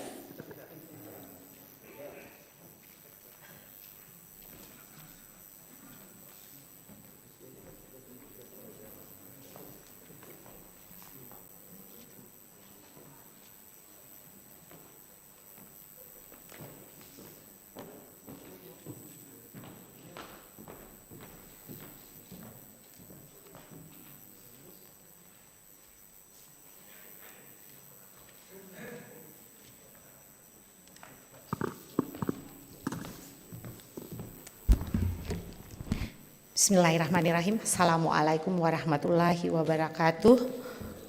Selamat siang, salam sejahtera untuk kita semua. Salam, Om Swastiastu, Namo Buddhaya, salam kebajikan.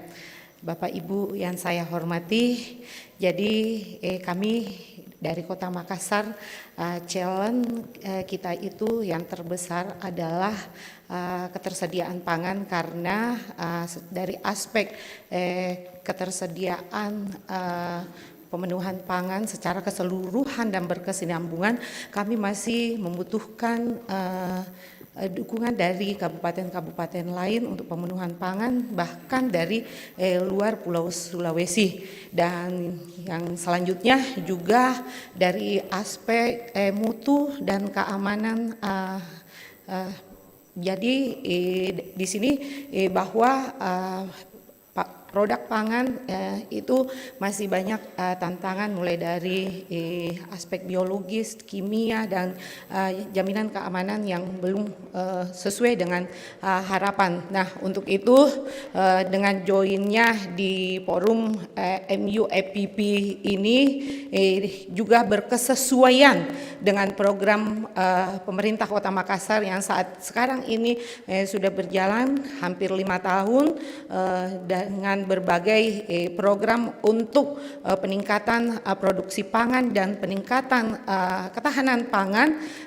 Setiap tahunnya pemerintah kota mengintervensi kurang lebih 1.000 penerima manfaat berbasis rumah tangga dan lorong berkesesuaian dengan program pemerintah lorong wisata, yang mana 5 tahun yang lalu kita ada program lorong garden, lalu kemudian sekarang dari lorong itu kita berharap bahwa dengan adanya intervensi 1.000 rumah tangga, mulai dari pendampingan infrastruktur produksi pangan, lalu kemudian marketing digitalnya, peningkatan kualitas mutu produk pangan, dan juga kita melibatkan startup yang ada di rumah tangga ataupun lorong-lorong tersebut.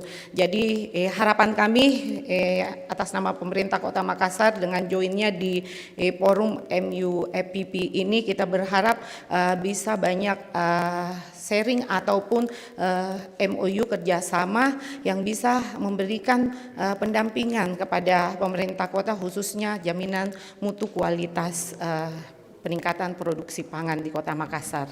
Mungkin demikian, terima kasih. Assalamualaikum warahmatullahi wabarakatuh.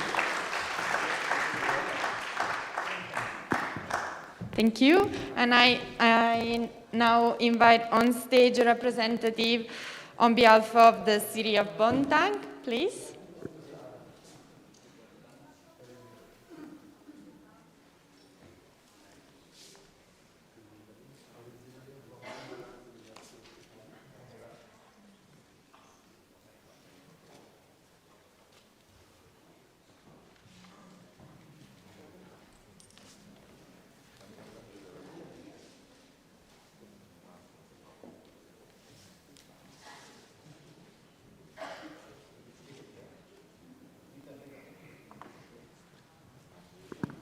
Okay, please, if you want to deliver, if you want to deliver a brief statement. Baik, bismillahirrahmanirrahim. Assalamualaikum warahmatullahi wabarakatuh.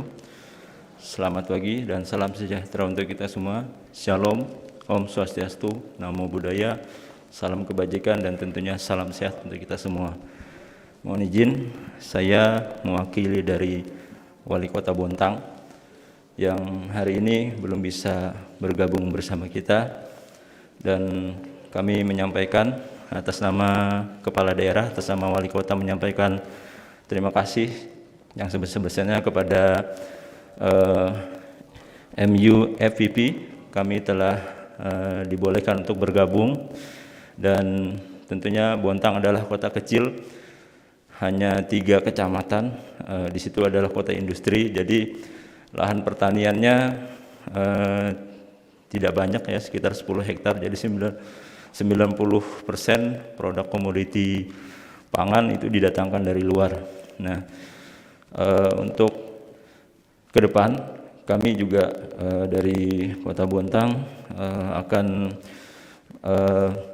menjalankan program Gerdagung, yaitu gerakan budidaya jagung, salah satunya untuk menuju ke food estate dan memaksimalkan peran dan fungsi pengawasan keamanan pangan segar dan pangan dalam arti luas.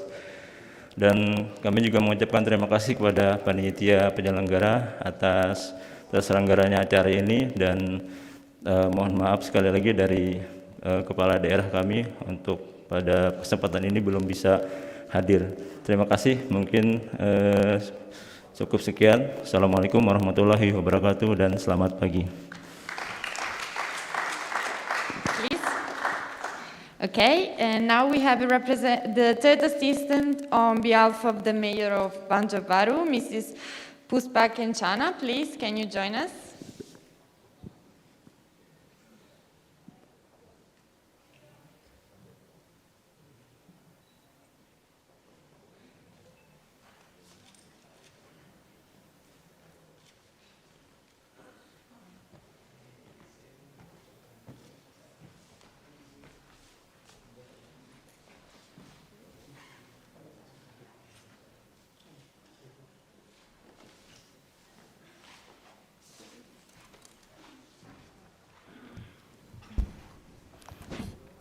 Assalamualaikum warahmatullahi wabarakatuh. Bapak-bapak, Ibu sekalian, baiklah saya mewakili Bapak Wali Kota Banjarbaru, Bapak HM Aditya Mukti Arifin, SH, menyampaikan salam kepada panitia. Beliau tidak bisa hadir pada hari ini karena hari ini ada sidang Mahkamah MK tentang Kota Banjarbaru nanti akan menjadi kota provinsi.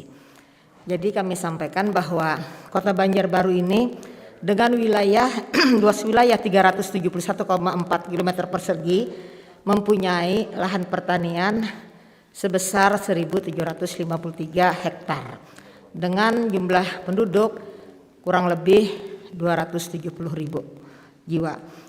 Kemudian sesuai dengan visi misi Wali Kota Banjarbaru kami, bahwa salah satu visinya adalah urban farming, sehingga kegiatan MU FPP ini sangat tepat sekali untuk Kota Banjarbaru karena salah satunya adalah program urban farming. Kemudian juga ada program RT Mandiri.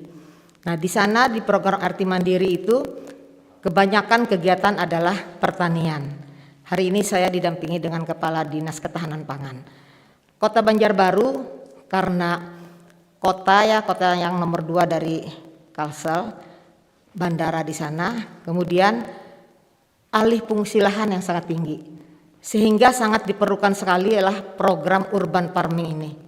Jadi sangat tepat sekali untuk panitia mengundang Banjarbaru, bahwa Banjarbaru mendukung untuk program ketahanan pangan dengan kegiatan urban farming.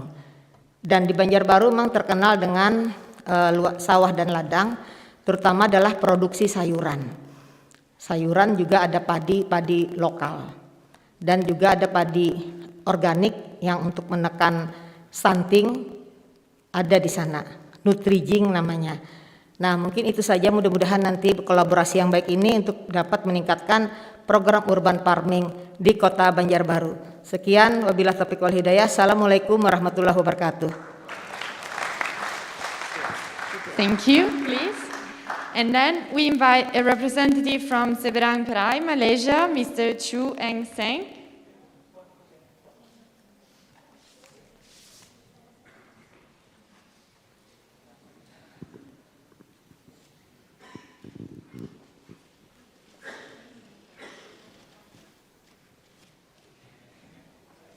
Please.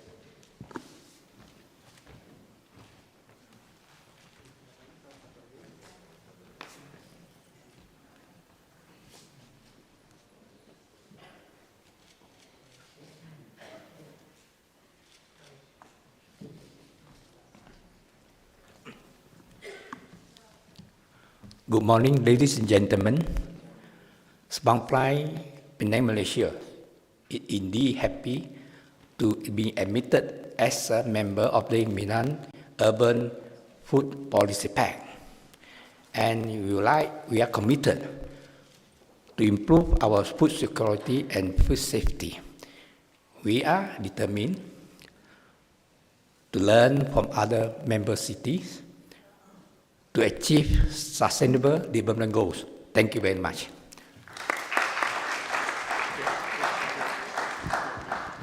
Terima kasih banyak kepada Bapak Ibu Wali Kota, Wakil Kali Kota, beserta perwakilan dari kota yang telah menandatangani Milan Pact policy. So many thanks to the city that have joined the MUFPP.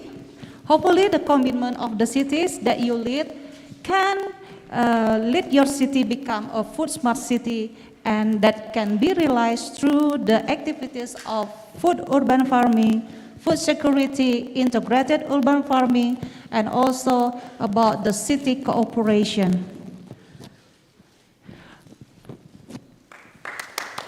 Thank you. So from the MUFPP, I think we can learn together about the good practice about various cities around the world. We can start the cooperation with MUFPP cities in Indonesia, and let's work together. Give applause to all the cities once again that joined the good initiative. Thank you.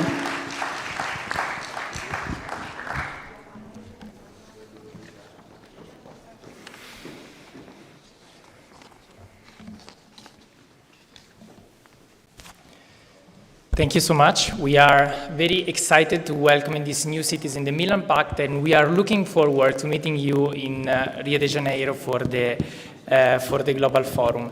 Let me finish this session thanking everyone that have given a contribution to the organization of the event. So the organization committee, Pak Pius, Bu Teresia, Pak Kingin, terima kasih, Bu Erni Yusunita, terima kasih. And I will now switch into bahasa again for the conclusion. Demikian presentasi dari saya. Untuk menutup presentasi ini, izinkan saya untuk membacakan sebuah pantun.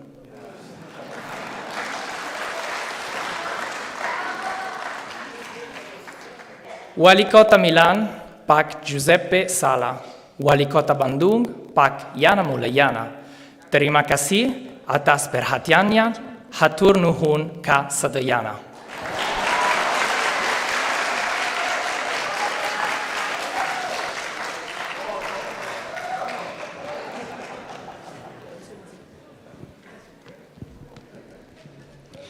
Thank you to Mr. Filippo Gavazzini for leading the MUFPP session.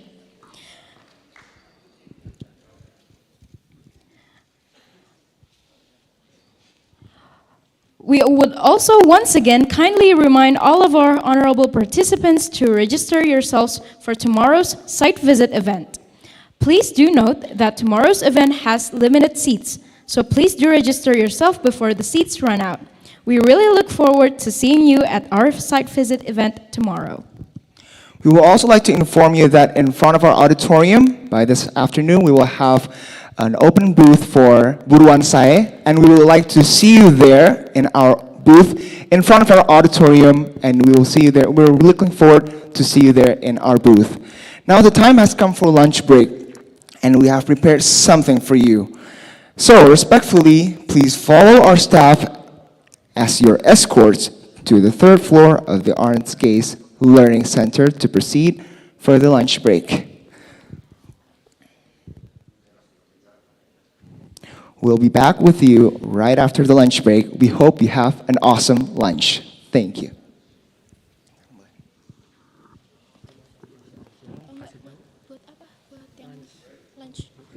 Untuk Bapak Ibu sekalian, hadirin semoga kami mohon untuk mengikuti LO terkait untuk bisa menghadiri makan siang bersama. Terima kasih, selamat siang. Dikasih tahu aja setelah lunch, balik lagi ke sini pada pukul berapa. Untuk audiens, makannya di atas. Untuk VIP, kembali ke gitu.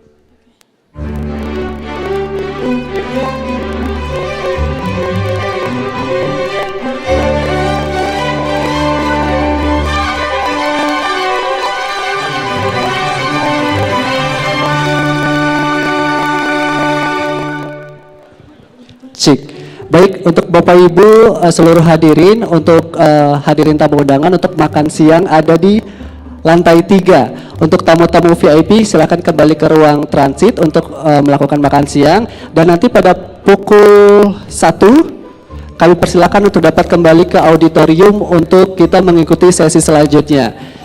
Kembali kami informasikan kepada Bapak Ibu seluruh peserta, kami persilakan untuk menikmati jamuan makan siang yang berada di lantai 3. Kemudian untuk yang tamu-tamu VIP, kami persilakan untuk kembali ke ruang transit karena jamuan makan siang sudah berada di sana. Dan jangan lupa kepada Bapak Ibu, pada pukul 13.00 kami persilakan untuk dapat kembali ke auditorium. Kita akan mengikuti kegiatan selanjutnya. Terima kasih dan selamat siang.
cek.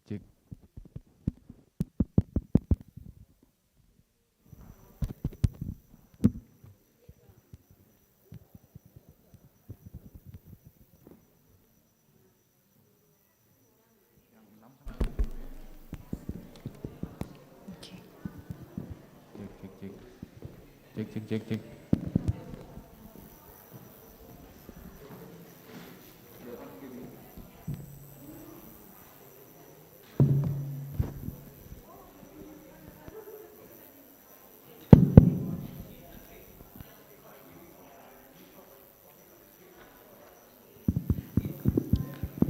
Selamat siang, selamat datang kembali di acara kita International Conference Improving City Food Security and Creating Future Work Through Urban Farming Based on Culture and Technology. Kepada Bapak Ibu yang masih di luar auditorium, dimohonkan untuk segera kembali ke dalam auditorium karena acara akan segera dimulai. Terima kasih.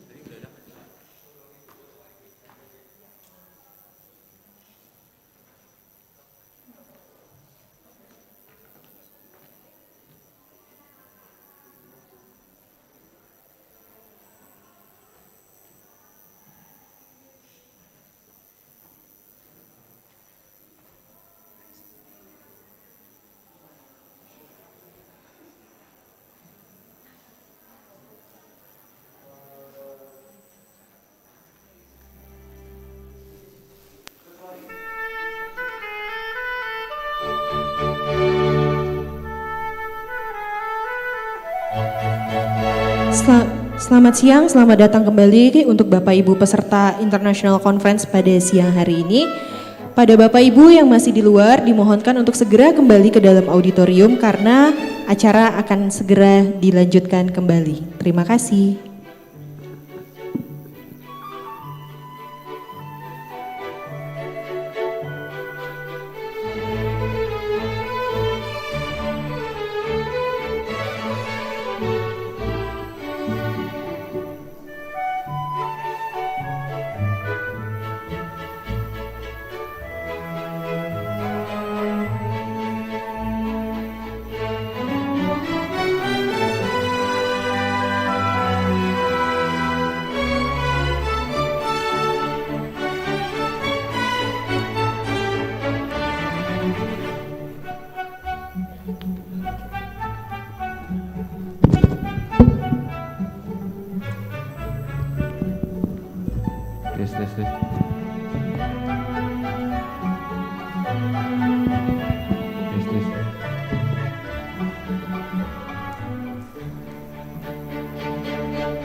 Selamat siang, selamat datang kembali di acara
involved in the coordinating Ministry for Human Development and Culture of the Republic of Indonesia, Friedrich Ebert Stiftung Indonesia, and Rikolto Indonesia in conducting research and assisting the community.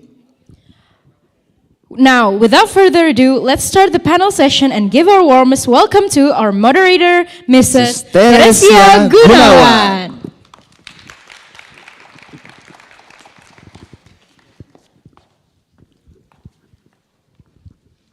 Good afternoon, everyone.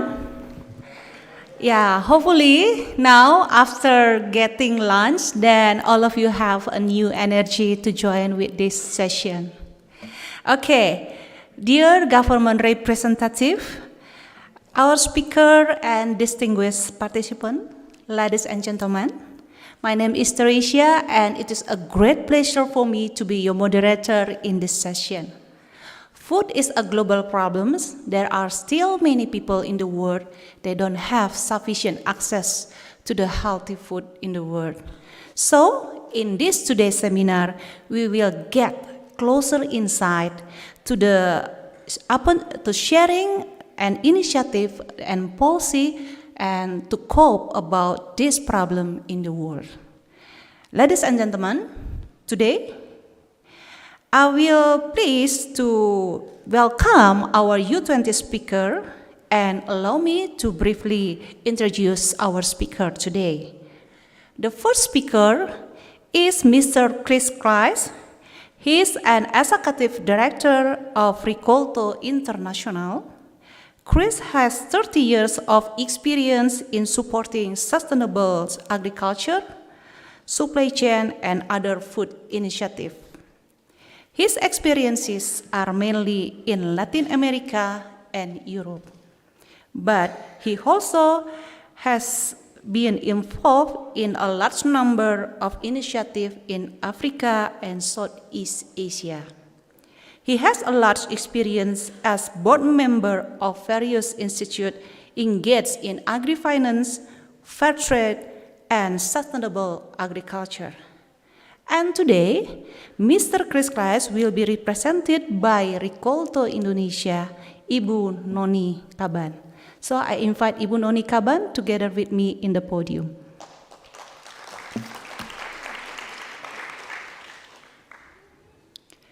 The second speaker is Miss Jacqueline Chang. Welcome. She is the country coordinator for Malaysia for the International Urban Regional Cooperation, IURC, Asia Australasia. She is an expert on city-to-city cooperation under the circular economy waste management. As a senior international development expert, she has already implemented many project collaboration with other countries in Asia. So, please, Ibu Jacqueline Chang join with us in the podium.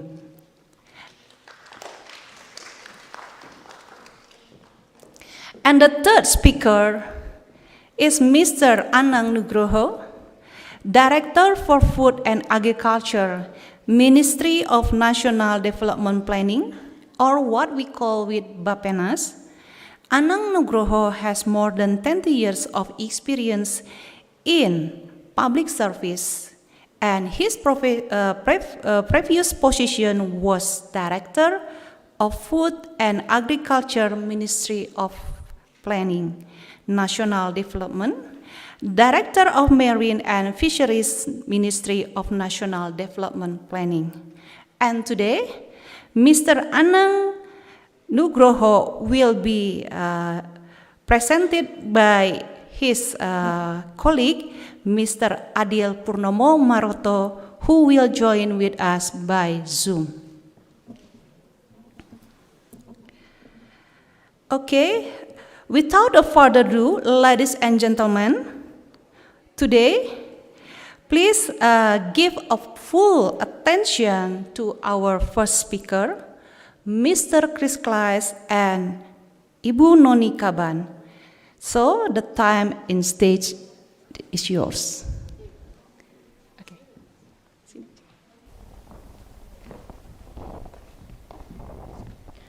Terima kasih. Thank you, Bu Teresia, for the stage.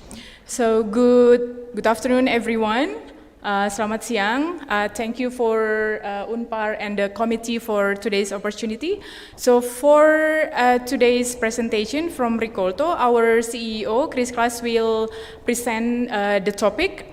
But just a brief information that Rikolto is a network organization based in Belgium, but we work in 7 countries, including Indonesia. And in Indonesia, our headquarters is in Bali. So we are happy to welcome you if you are happen or going to Bali. So please come to our office in Denpasar. So without further ado, please welcome the notes from our CEO, Chris Klaas.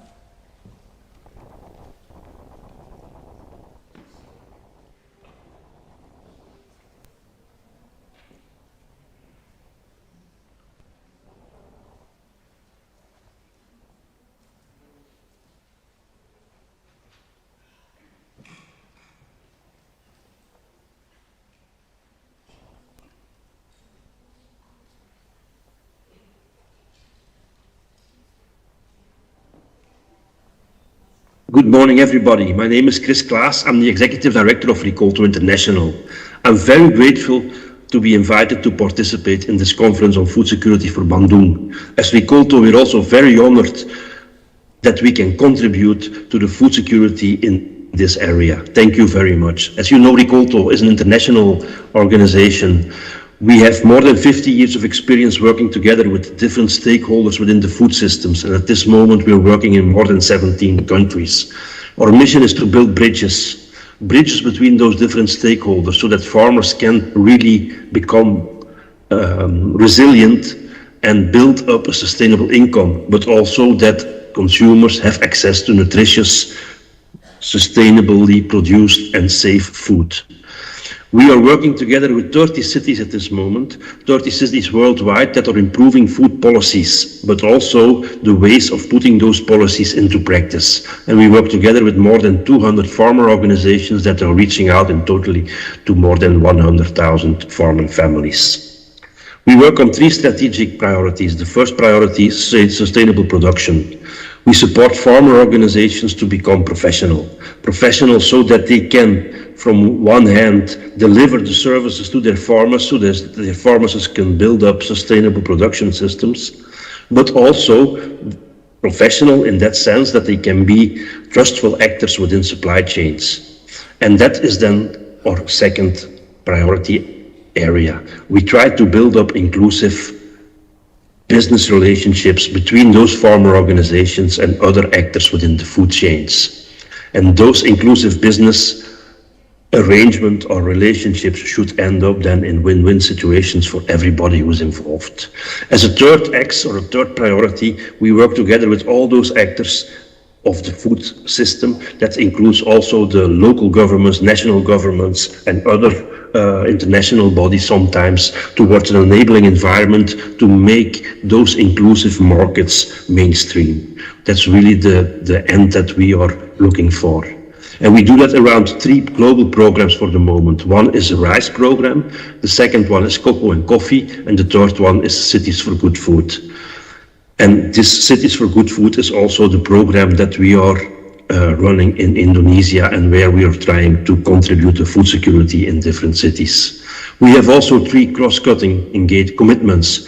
We really are contributing, or we want to contribute to youth engagement in the food system. We are seeing that a lot of the food system is occupied by people who are getting older and older, and we think that we need youth engagement, and a very important youth engagement to make those food systems more sustainable. Gender inclusion is everywhere in the world still a big issue, and Rikolto is happy to contribute to that. And the third one has to do with climate change and biodiversity. We all know that climate change and the biodiversity crisis are very critical at this moment, and they can play an important role in the future of our planet. So we are doing all the best we can to contribute to the food systems in a way that climate change will be reduced from the one hand, but also that those who are impacted most, like smallholder farmers, women and youth, can build up strategies to adapt to those climate changes.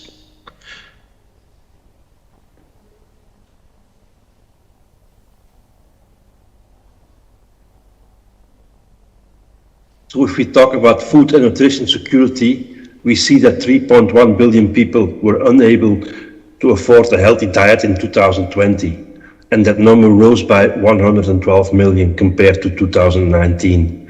The same report is suggesting that urbanization may contribute to a rise in obesity at the same time. And we also see that the food expenditures that consumers make in cities from low-income countries may be 2/3 of their total household expenditure, which is quite high. We also see that urban dwellers are consuming up to 70% of total food supply, even in countries that still have large rural populations. And finally, we see that food production impacts climate change, biodiversity, health, and a lot of other issues that have to do with the nature, but also with the human beings. So, when we talk about urban food markets, it is there where people meet, where the whole world is meeting actually. Urban food consumption is impacting nearby and distant rural areas as well. And the growing urban demand in combination with globalized supply chains and trade is affecting the local availability and quality of resources in distant areas of the world. So what we're eating in Bandung can have an impact on what is happening in Vietnam or in China or in the rest of the world.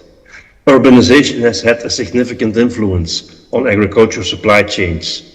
They have been more intensified.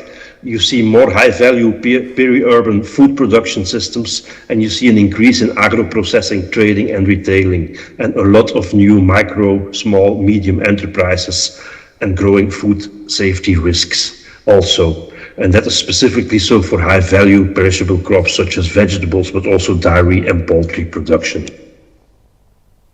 Now, that also means that we need new and inclusive approaches that integrate the urban and rural communities. Urban markets, both retail and out-of-home markets, can be drivers for food system change if it is governed well. And I'm explicitly talking here not only about where people buy their food to prepare food at home, but also the places where people find food already processed and prepared, like restaurants, but also schools, school kitchens, for example, and public institutes where people can have those meals. So retail and out-of-home markets play a role in the food system. Investing in urban food markets can make it easier for consumers to make healthy and sustainable choices. It can connect the rural and the urban, and especially for fresh and perishable food, which is important for healthy diets. There it can play an important role if we can connect the rural and the urban consumers. It also, food markets can create resilience and guarantee food security during crisis. And I think we've all seen that during COVID-19, the disruption of the food system, disruption between supply and demand, and a lot of new markets had to be created. We also see problems now with Ukraine, where a lot of grain production is taking place, but also where we see a lot of input factories that are falling down.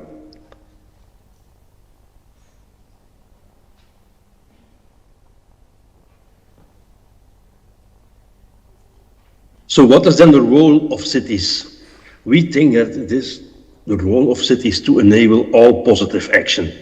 And in first instance, we think that cities should support the setup and functioning of food policy councils that bring in the voice and perspectives of the different stakeholders to really ensure long-term engagement and ownership of those engagements.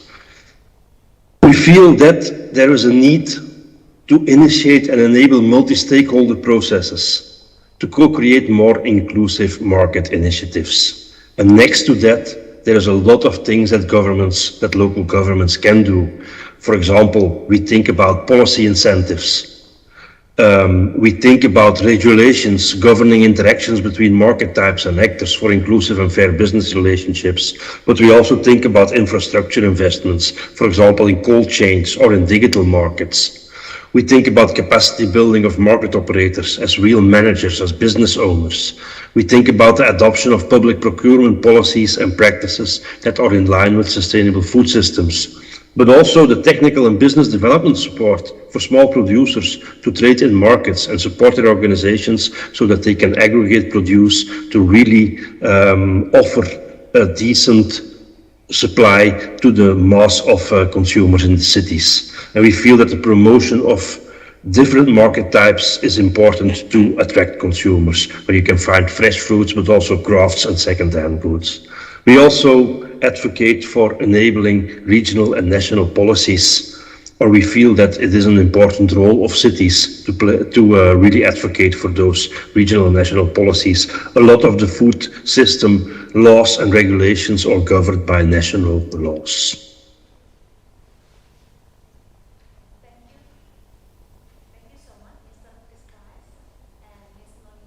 So what are the conclusions for us? As Rikolto, we feel that urban markets are systems, and systems need to be approached from a holistic perspective by focusing on the improvement of the relationships between the different actors of a system. We feel that in that sense, multi-stakeholder processes and dialogues among stakeholders are crucial for long-term engagement and ownership.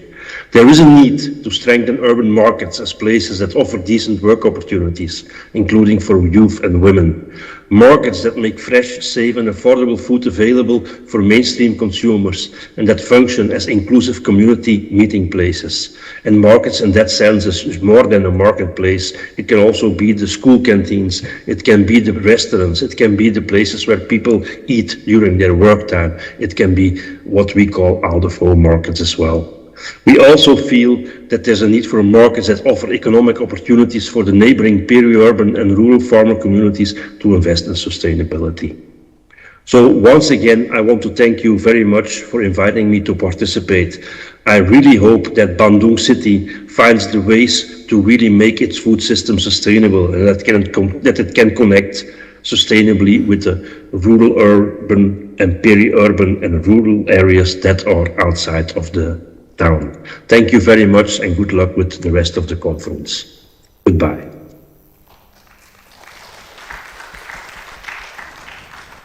Thank you so much, Mr. Chris Price and Ms. Noni Kaban for very such informative presentation. Ladies and gentlemen, today we will have the second speaker, Ms. Jacqueline Chang. So, Ms. Jacqueline Chang, the time and stage is yours. Please give her a huge applause. Salam sejahtera, selamat siang, good afternoon ladies and gentlemen. Thank you for inviting the IURC Asia Australasia to share a few examples from our city-to-city learning initiatives in the region. The preamble of the 2030 agenda states that the 17 SDGs and their targets will stimulate action in the following areas of critical importance for humanity and planet: people, planet, prosperity, peace, and partnership. These are also called the 5 Ps of sustainable development. Today's theme of improving city food security and creating work through urban farming based on culture and technology, I would like to share some perspectives from the lens of a circular economy practitioner within the IURC Asia and Australasia Regional Program. The exchange of knowledge and best practices between EU cities and non-EU cities in the Asia and Australasia geographical area has been dynamic under the International Urban Regional Cooperation, better known as IURC Asia Australasia.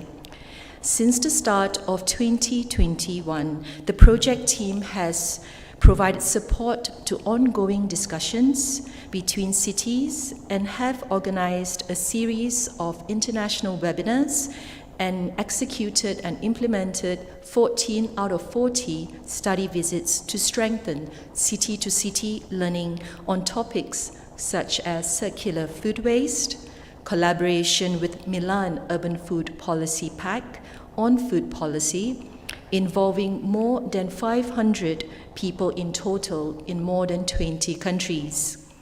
In relation to the city-to-city pairings, I want to share with you what has transpired thus far, and I've had to pick a few examples with the 86 cities that we are in collaboration with in Europe as well as in Asia and Australasia.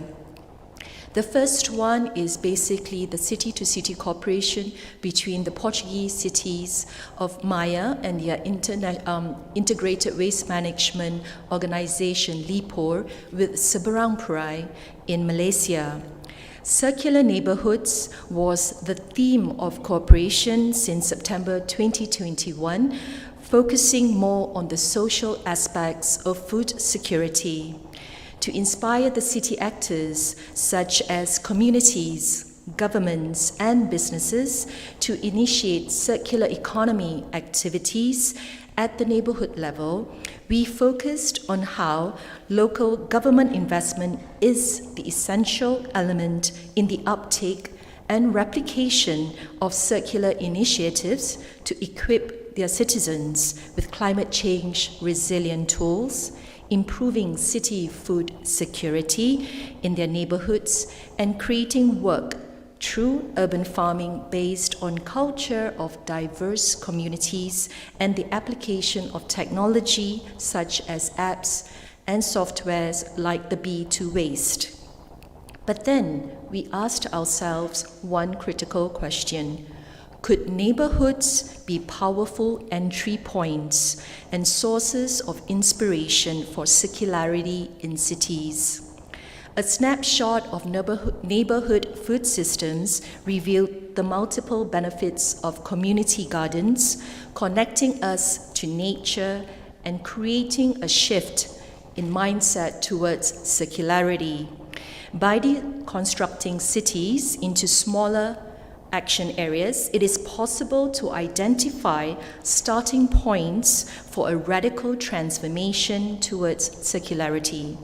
What I mean here really is the neighborhood allows us to design and operate circular food hubs, large enough to be representative of community behavior and their interactions with urban systems. Yet, they can also act small enough not to be prohibitive in terms of cost and human resources.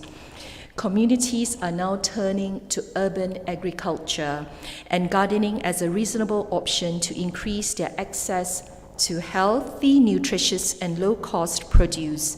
Some of the sites that communities are using for urban gardens were places near a market. A garden on abandoned land can become a new community asset by improving the visual look of a neighborhood and potentially increasing nearby property values. Community gardens provide many benefits, including healthier lifestyles by increasing activity levels, providing fresh produce, growing community pride, and nurturing social interactions and cooperation among people. After 9 months of bilateral exchanges and formulating the UCAP, which is better known as the Urban Cooperation Action Plan, Portuguese and Penang city clusters are adopting a two-pronged approach. That is, possible pilot actions focusing on food waste composting for organic farming, working with F&B outlets. We hope to contribute in terms of design and technical specification documents, explaining the inner design of composting bins for the use of the F&B outlets. The expected output we hope from this pilot action is basically to convert the Taman Indah market in Seberang Perai and the neighborhood into a circular neighborhood tackling food waste problem. The best practices that we hope to achieve in this pilot action mainly is soil-to-soil community project best practices, which will be explored in depth. Knowledge of soil health and potential contamination is key to helping communities identify and correct problems so that each urban garden is safe and productive. At the abandoned top floor of the market, that would then be converted into a green education center for the residents to attend workshops and circular economy training as well. In parallel, we also hope to create a community-centric campaign towards zero-waste communities, and such pilot actions would involve organic farming activities where citizens can have a first-hand on biocompost and liquid fertilizer, contributing to equip homeowners with skills to create kitchen gardens. The expected output we hope to achieve is that each household will have a kitchen garden near the wet market. And one of the most important critical best practices that we would like to share between those two cluster cities is that organic waste are community assets. In terms of work or jobs, it has potential to grow green entrepreneurs, to think innovatively, and to contribute positively to the neighborhood by working closely with their city councils. I thank you very much for your kind attention, and I hope I managed to summarize a few examples today. Thank you very much. Terima kasih. Thank you, Ms. Chang, for a very comprehensive presentation. And ladies and gentlemen, the last but not the least speaker today in our session, we will have Pak Anang Nugroho that will be presented by Mr. Adil Maroto that will join with us through Zoom. So, Mr. Adil, the screen is yours.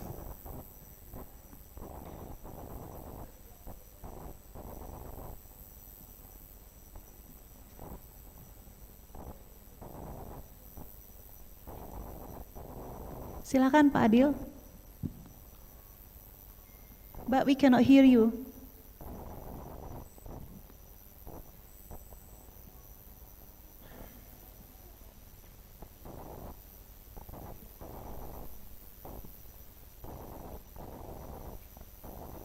Mr. Adil, are you ready?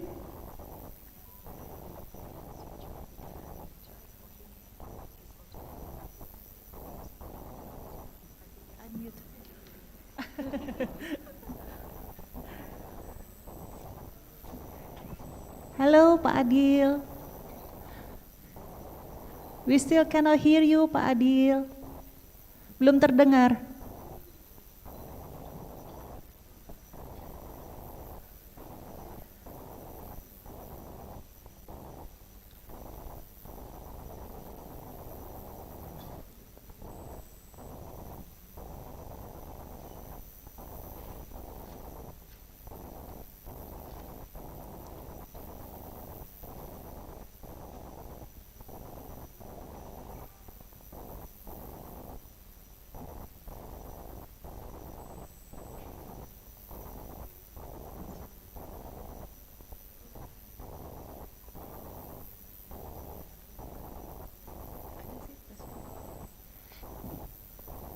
Can you unmute? Unmute your Zoom. We still cannot hear you, Pak Adil. Really sorry.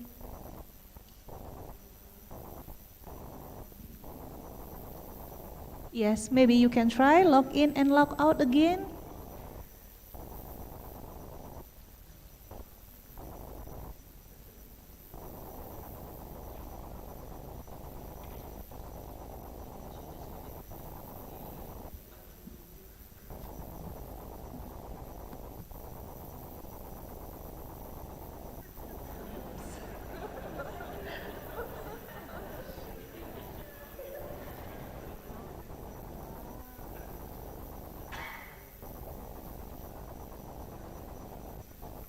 Okay, really sorry for the technical problems, but I will open a question. Maybe one of you can fill this session.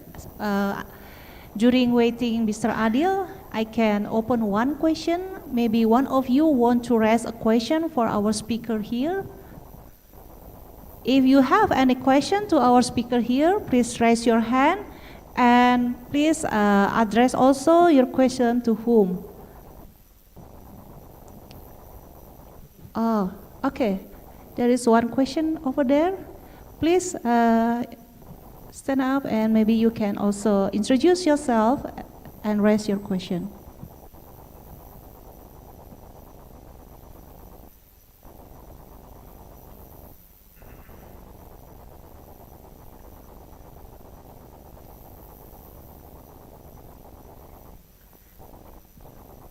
Oh, you can come here, Mr. Alto. Yeah, it's okay. Yes, please. You can use the podium. Thank you for this opportunity to raise a question. So basically, I have this interest in really knowing more about the connectivity between peri-urban and urban food supply, because what I know is when it comes to urban food supply, the form and the goal is different from peri-urban. So basically, what kind of strategy can we do in order to strengthen the connectivity between these two goals and these two different approaches in supplying food between peri-urban, and it's for Bu Noni from Rikolto. Yeah. So thank you. My name is Albert. My name is Albert from Unpar. Thank you. Thank you, Pak Alto, for your questions. Yeah. If I'm not wrong, you asked about the strategy, how to strengthen the collaboration between peri-urban and urban. Maybe this question can be answered by Ibu Noni Kaban. Silakan, Bu Noni. Terima kasih, Albert dari Unpar. So I'll try to answer in both language, Bahasa Indonesia and English, but allow me to answer first in Bahasa Indonesia. Pertanyaan Albert tentang bagaimana strategi untuk mensinergikan ya urban peri-urban agriculture. Sebenarnya program urban peri-urban agriculture ini kan sudah dijalankan cukup lama ya, sudah dilakukan cukup lama gitu. Dan yang perlu kita lakukan sekarang sebenarnya adalah memperkuat sinergi di antara urban dan peri-urban ini. Kalau kita berbicara sinergi, kemudian kita melihat secara holistik ya, secara sistem bagaimana baik urban melihat food system mereka secara sistemik, kemudian membuatnya menjadi atau embedded atau menjadi bagian dari urban planning mereka. Ini menarik karena sebenarnya ini juga yang tadi ketika makan siang saya juga diskusikan dengan Pak Rektor gitu. Kemudian misalnya untuk program urban farming, kemudian what next gitu. Kalau hanya program per kota-kota kemudian akan hilang. Pertanyaannya bagaimana kita bisa membuat program ini menjadi berkelanjutan gitu. Aktor-aktor siapa yang perlu kita libatkan. Nah, untungnya saya senang sebenarnya dengan pertanyaan Albert karena Rikolto, FAO baru-baru ini FAO bekerja sama dengan Rikolto dan RUAF baru-baru ini launching buku UPA, Urban Peri-Urban Agriculture, judulnya saya lihat dulu, judulnya yang lengkapnya Urban and Peri-Urban Agriculture Source Book From Production to Food System. Jadi bisa di-download di websitenya FAO.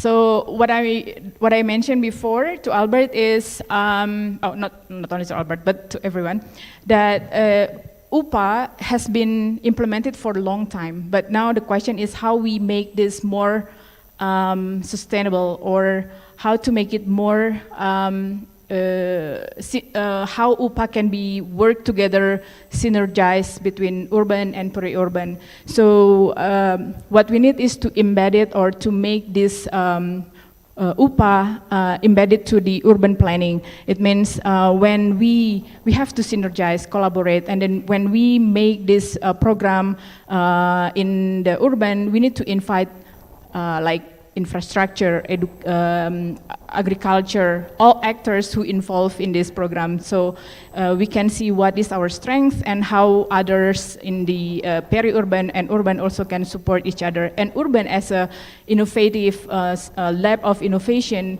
can give more to make this UPA sustainable. So I also mentioned that Rikolto FIO in collaboration with FAO in collaboration with FAO and RUAF just launched an UPA source book, and you can download in FAO website. It's about, so they have about, let me see, 200 global examples and 6 in-depth case studies. And then they also mentioned about types of urban, peri-urban agriculture practices. There's a commercial, home gardens, community gardens, and practices related to production, land, water management, labor, commercialization. So there are many examples, good practices in the world that we can see and learn from others. And the highlight is also about collaboration, how we can we contribute for this UPA implementation. Maybe that's what I can say in short. Yeah. Yeah, thank you, Ms. Noni Kaban, for very detailed answer to Mr. Albert. And do you want to add something, Ms. Cheng? Maybe something short. Yeah. So to Albert, I think I would approach it by understanding simultaneously how you want to tackle shortage and surplus at the same time. And I think when we do our city-to-city learning exchanges with European and non-European cities, we are cognizant that it is important to embed the SDG 1 and 2, not only mainstreaming it at the city level, but we have to find creative ways to localize those SDGs as well. And most of our pilot actions are mainly focusing on strengthening the quadruple helix. What we really mean by that is that we are here to facilitate the city councils to work closely with the private sector, like as I mentioned before, like the F&B outlets in markets, as well as the civil society organizations and NGOs. And to propel this further, I think the local action groups on the ground are very critical. You need to drive it from the bottom up approach, and therefore, inspire others to follow suit. So, and then I think the issues and challenges in relation to shortage and surplus will be tackled simultaneously and strategically. Thank you. Okay, thank you, Ms. Chang, for the excellent point. So maybe we can connect again to Mr. Adil. Hopefully we can connect now, Mr. Adil. Thank you. Yes, we can hear you, finally. Sorry, Bu Teresia. Yeah.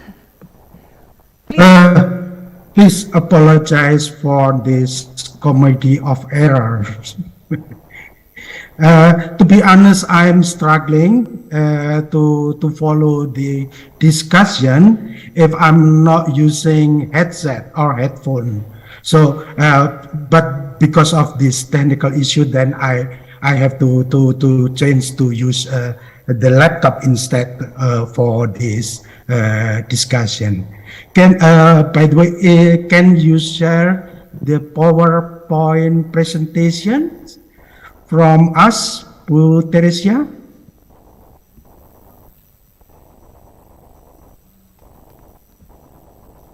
Yeah. Okay. Thank you very much for. I hope all of you can hear me clearly.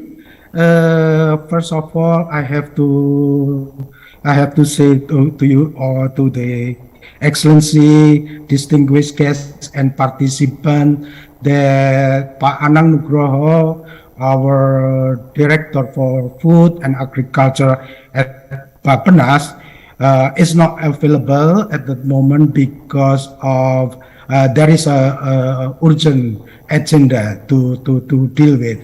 And secondly, we would like to thanks to Universitas Parahyangan and city government of Bandung and all the Food Smart City team to give opportunity for Bappenas to share about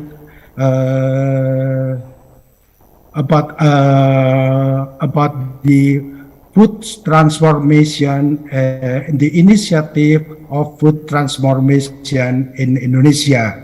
But of course, because this is the event for urban or city, then I will focus our presentation on urban food system transformation.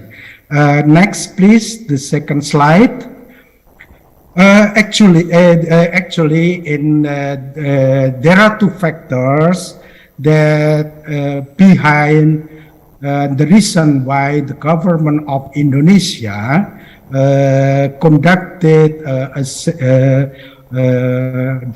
carry out food system transformation.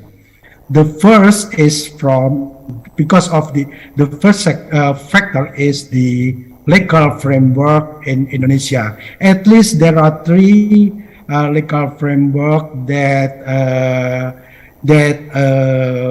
encourage the government in Indonesia to transform the food system. The first is about the Undang-Undang Pangan or food law that has stipulated in 2012. It is clear from this food law, this gave mandate for the government to focus on food system transformation. And the second, our commitment to the achievement of SDGs, Sustainable Development Goals in 2030. And the third, this is a legal framework relating with our medium-term national development plan. It is important in this our development medium-term development plan.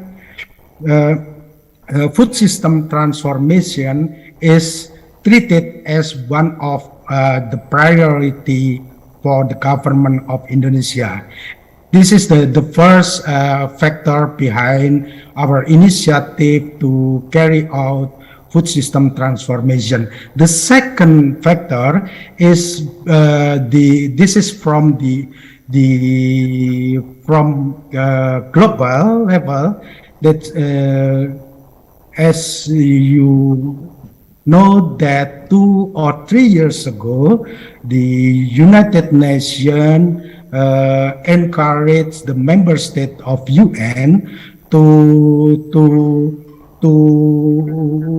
discuss to conduct a serious dialogue aiming at to develop national pathway for food system transformation.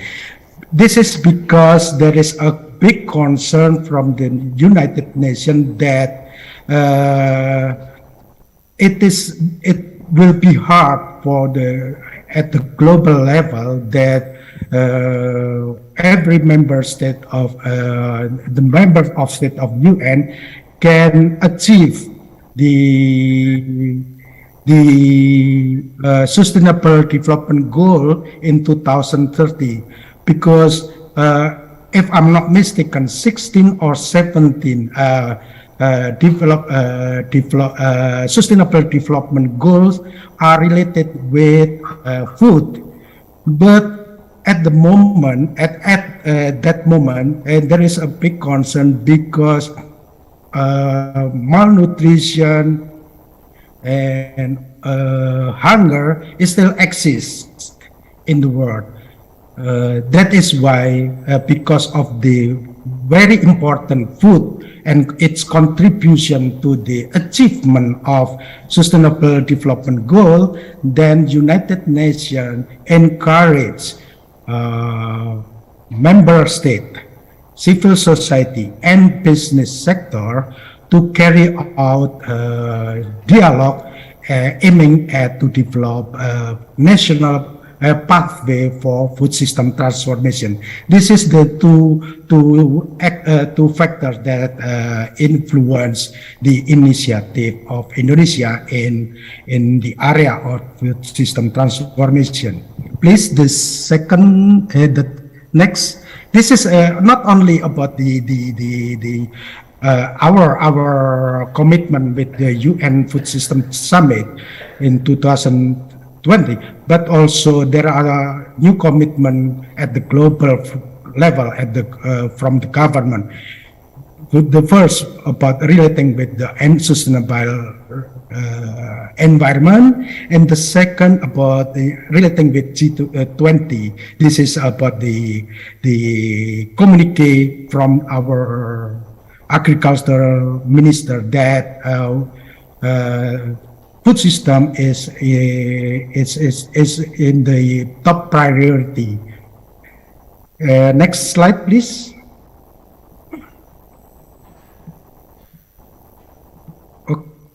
Next slide, please. Next slide, please. Okay. Because we are talking in this event, talking about the urban then or city, then I would like to share with you the result of the series of dialogue that have already conducted by the government of Indonesia, that invited not only the internal government and institution, but also stakeholder, that it's private sector and civil society organization. There is one national dialogue and 6 subnational dialogue. This is the effort of the Bappenas to collect ideas and to hear about the problem that faced by the population, and also about the game-changing solution to cope with this problem. But generally speaking, in the area of urban, then it is clear that most the participants agree that that sea consumption is a key driver for food system transformation. It is clear that the challenge, there are 2 challenges relating with this consumption aspect. The first, globally, not only in Indonesia, there is a changing dietary pattern. It is also because there is an increase of income of the people, and then more and more people use the animal source food. The second, about the salt, sugar, and fats, and ultra-processed food. More and more people change their dietary pattern and more consume more on this type of food. And the second, this is for the second is for particularly for urban poor. The biggest challenge, as mentioned also by Rikolto, crystallized previously, that for urban poor, the most easily available and affordable diet are often unhealthy.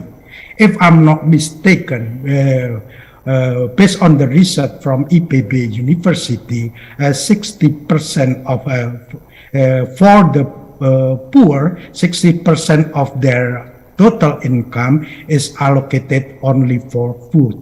That is why, but because of the healthy diet also means the higher price that this is unaffordable for the poor.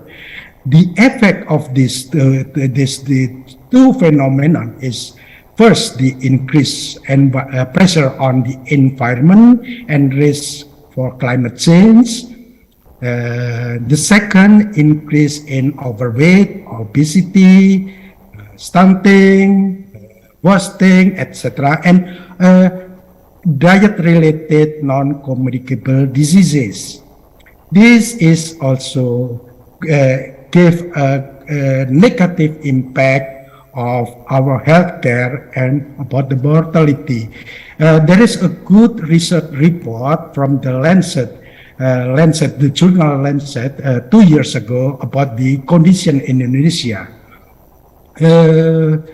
It is very high cost, economic cost, healthcare cost that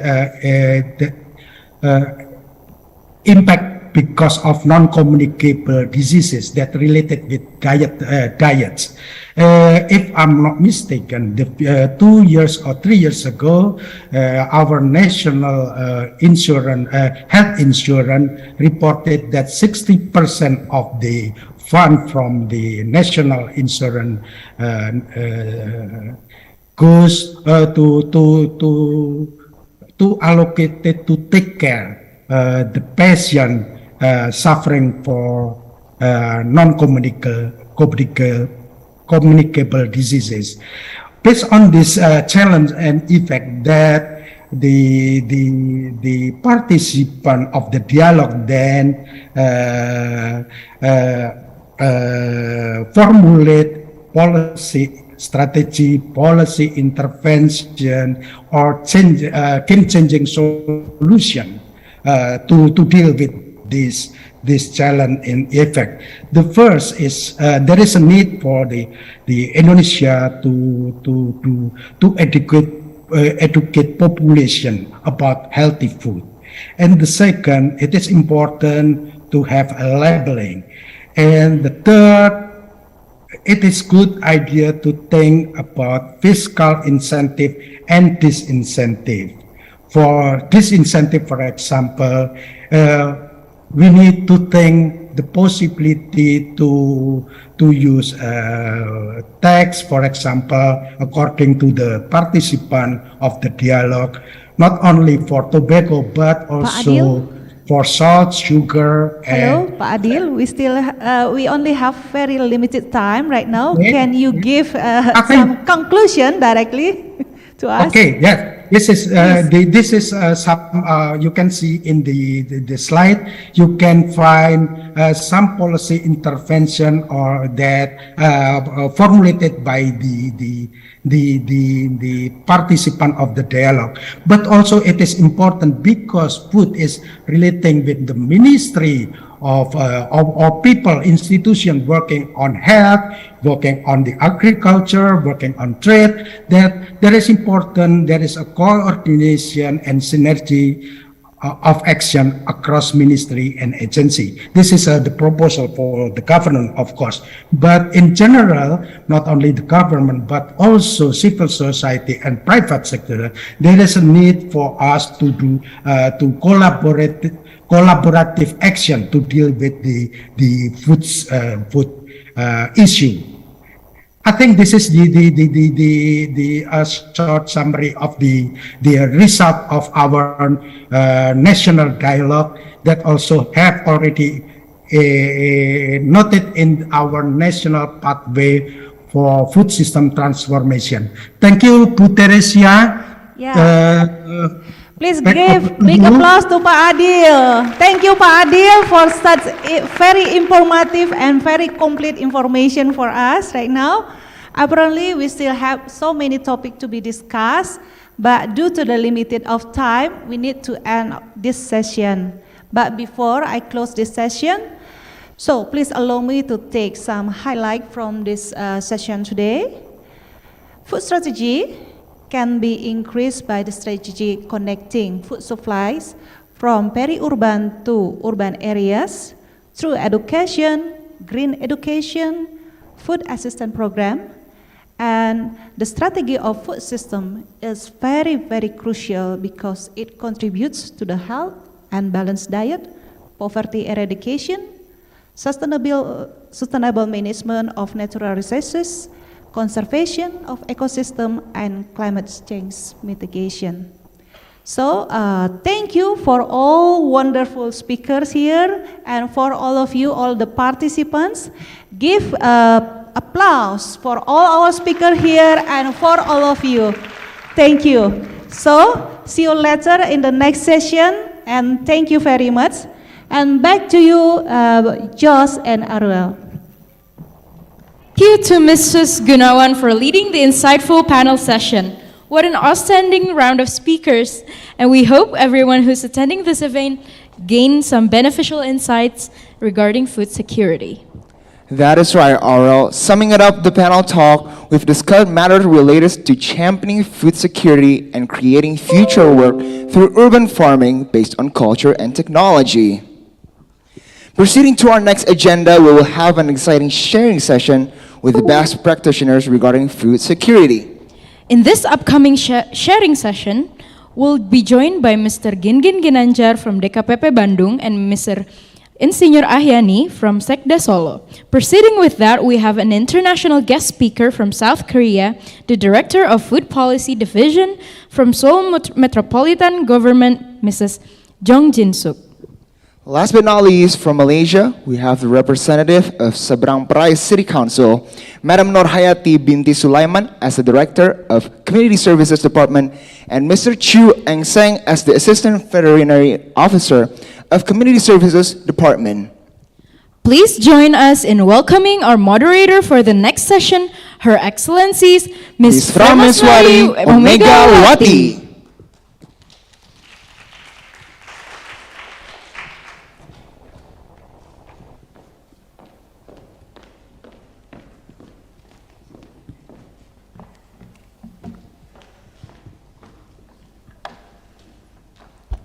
Selamat siang Bapak Ibu semua. Good afternoon ladies and gentlemen. I am Prameswari, the moderator for today's session. I am very pleased to be here and welcome all of you to this session. This session is part of a training on food policy jointly organized by the Milan Urban Food Policy Pact and IURC for cities in Asia Pacific. Following the 6 categories of the Milan Urban Food Policy Pact, today we will go in depth on the 4th category, food production, with the specific focus on urban farming. The previous webinars were just online, but today, at this conference, we have the opportunity to continue the training in person. In this session, we will present how work on urban agriculture, urban farming, and food production can stimulate food system transformation by protecting biodiversity and creating future work. Today, we will hear the best practice on food production from Bandung, Surakarta, Seberang Perai, Seoul, and Milan. So allow me to give brief introduction to our great speakers. So, first of all, let me introduce Andrea Magarini, the Director of Food Policy and Agriculture of the City of Milan. Mr. Margarini facilitates the engagement of municipal agencies, philanthropic foundations, universities, social actors, and private sector for the implementations of action on food waste reduction, short food chains, and child food habits. I invite Mr. Magarini to come to the stage.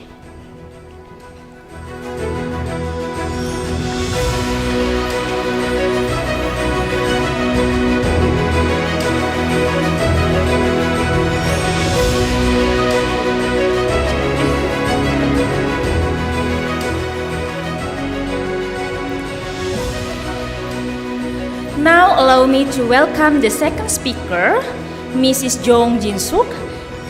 Mrs. Jong Jin-suk is the Director of Food Policy Division from Seoul Metropolitan Government. Her current position encompasses many responsibilities, including planning projects and policies for building a sustainable food system. She will join through Zoom.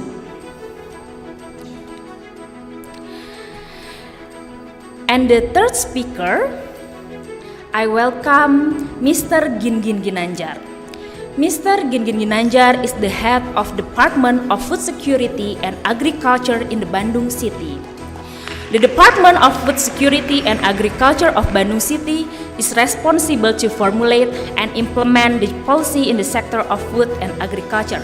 Mr. Gingin, please join us to the stage. Thank you.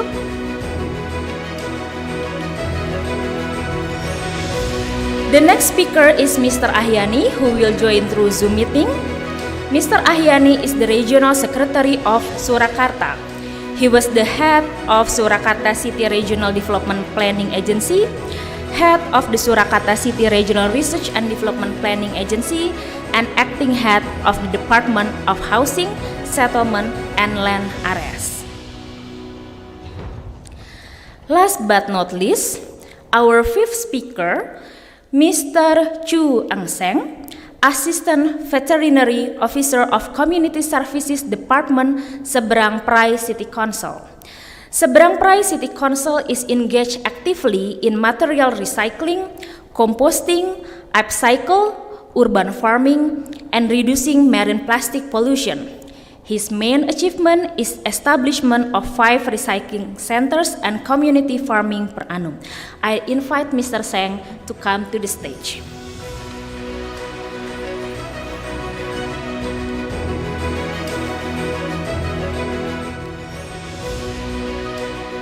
Before the presentation begins, let me inform how the presentation will be going on. Each speaker will be invited to deliver the presentation in 10 minutes, and after that there will be a discussion session for 15 minutes. So, first of all, let me invite Mr. Andrea Magarini to come to this podium, or maybe you can deliver in your show. Oh, sure. To give your presentation. So, the stage is yours. Thank you indeed for inviting me. Terima kasih to all of you. And it's a very pleasure to be here, and the energy of this space is very, very perceived in all of our heart. So, as mentioned, this session is also part of a series of training online that we deliver together between the Milan Urban Food Policy Pact with the IURC program. If you can put my slide on the screen. Okay, thank you. And within this training is also recorded and present and connected online. There are some of our cities that before of this webinar, training in person will be part of webinars, and there are some Vietnamese cities connecting like Da Nang, Trang To, Tam Hy, Bien Hoa, and the University of Ho Chi Minh, as well the Association of Cities of Vietnam. So maybe Vietnam can be the next countries that will joining the Milan Urban Food Policy Pact with different cities. So, okay. In this training, all the time you can see the different categories of the Milan Urban Food Policy Pact, and we start in April by doing together this journey, and in each training we try also to present some European cases together with the colleagues of the Asia-Pacific cities. So each time, as you can see in this map, we engage different cities, and in the previous webinar, the city of Seoul, of Daegu, of Sydney, of Bandung were present to present their practices. And today we have all of these amazing audience in person, finally. Again, here the cities that are represented here. What is the topic of this training, of these webinars, and today in person? We try to share more in depth one specific categories of our Milan Urban Food Policy Pact. As you know, we have 37 recommended action clusterized in 6 categories. Today we go in depth on food production. Also, together with all of these categories and recommended actions, we have a set of indicators that are a powerful tool for cities to define and to monitor, to assess their impact in their cities and in their communities. This monitoring framework was delivered a few years ago together with FAO, the Food and Agriculture Organization of the United Nations, and with RUAF Foundation, a very committed foundation, very expert in urban agriculture, already mentioned by the friend of Rikolto. Are 44 indicators. So now I want to show a little bit in depth these two clusters of recommended action and as well indicators for food production. So we start with the recommended action. So there are 7 recommended actions fully dedicated to urban agriculture. Is also a way in which with this training we try to share the different way in which each city, each mayor, each director, each city officer can choose 1, 2 or plus than 2 of these recommended action to implement in concrete our Milan Urban Food Policy Pact. So these are the 7 recommended action on food production. So promote and strengthening urban and peri-urban production, seek coherence between cities and rural production. There are some times in which cities are not concerning urban production as part of their driver to transform their cities. We are in Bandung. Mr. Pagingin is on the stage, and he is the perfect linking on this specific action. We would also do an incredible work when I think that he will present. The third action is apply ecosystem guidelines to urban planning and management. So when we are in the phase of update our urban planning tools, our urbanism planning, it's a good moment also to include urban agriculture priorities, urban agriculture action, urban agriculture projects in our urban planning activities. And this recommended action push these activities. Fourth, protect and secure access to land, because having access to land for urban gardening, for urban agriculture, peri-urban agriculture is the good way.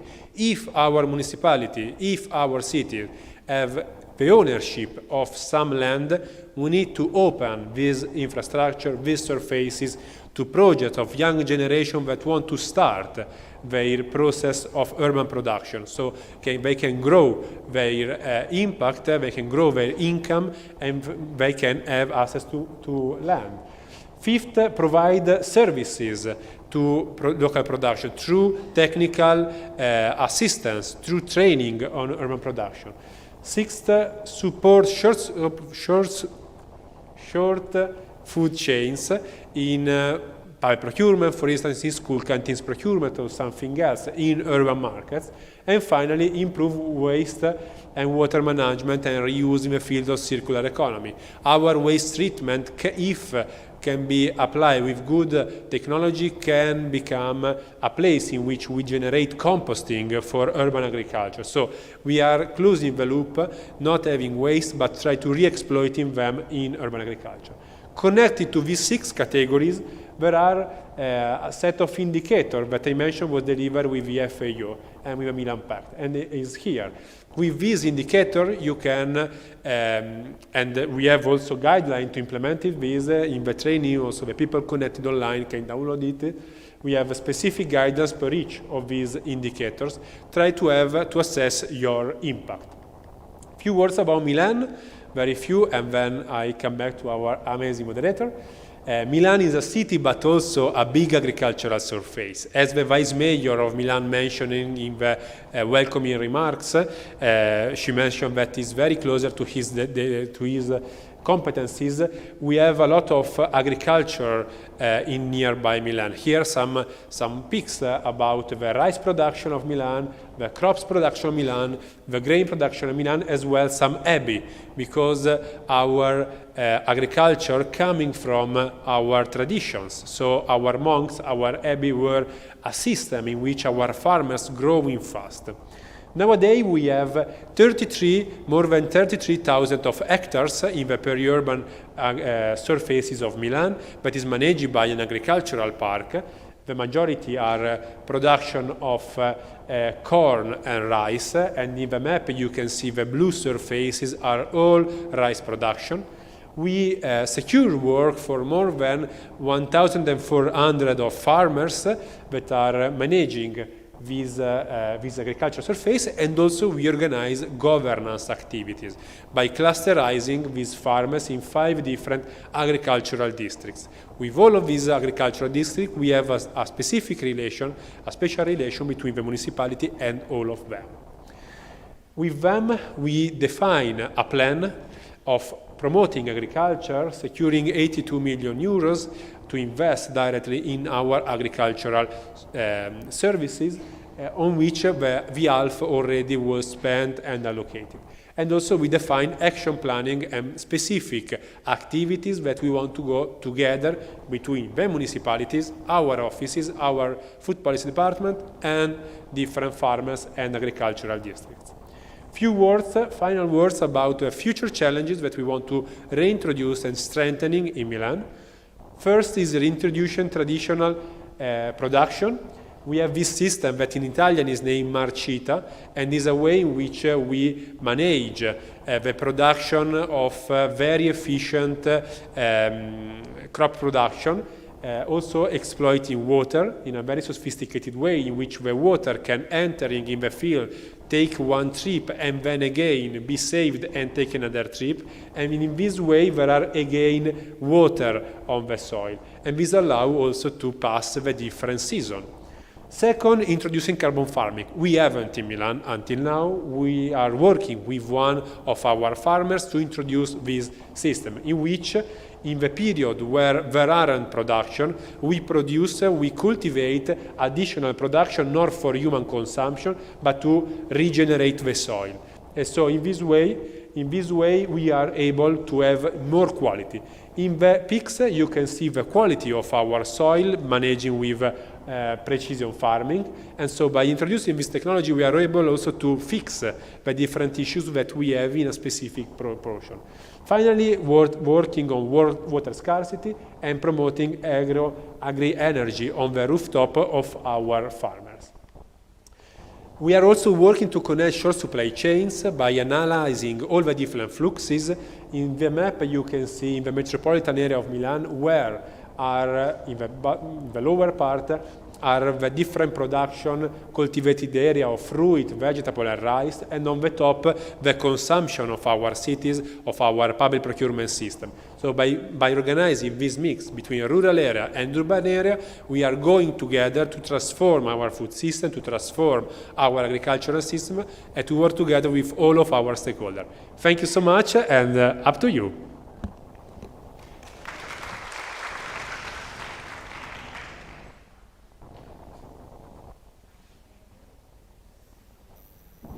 Thank you, Mr. Andrea, for your great presentation.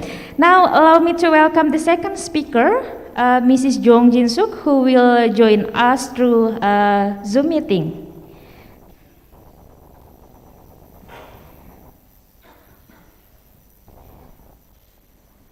Mrs. Jong Jin-suk will be connected from Seoul, South Korea.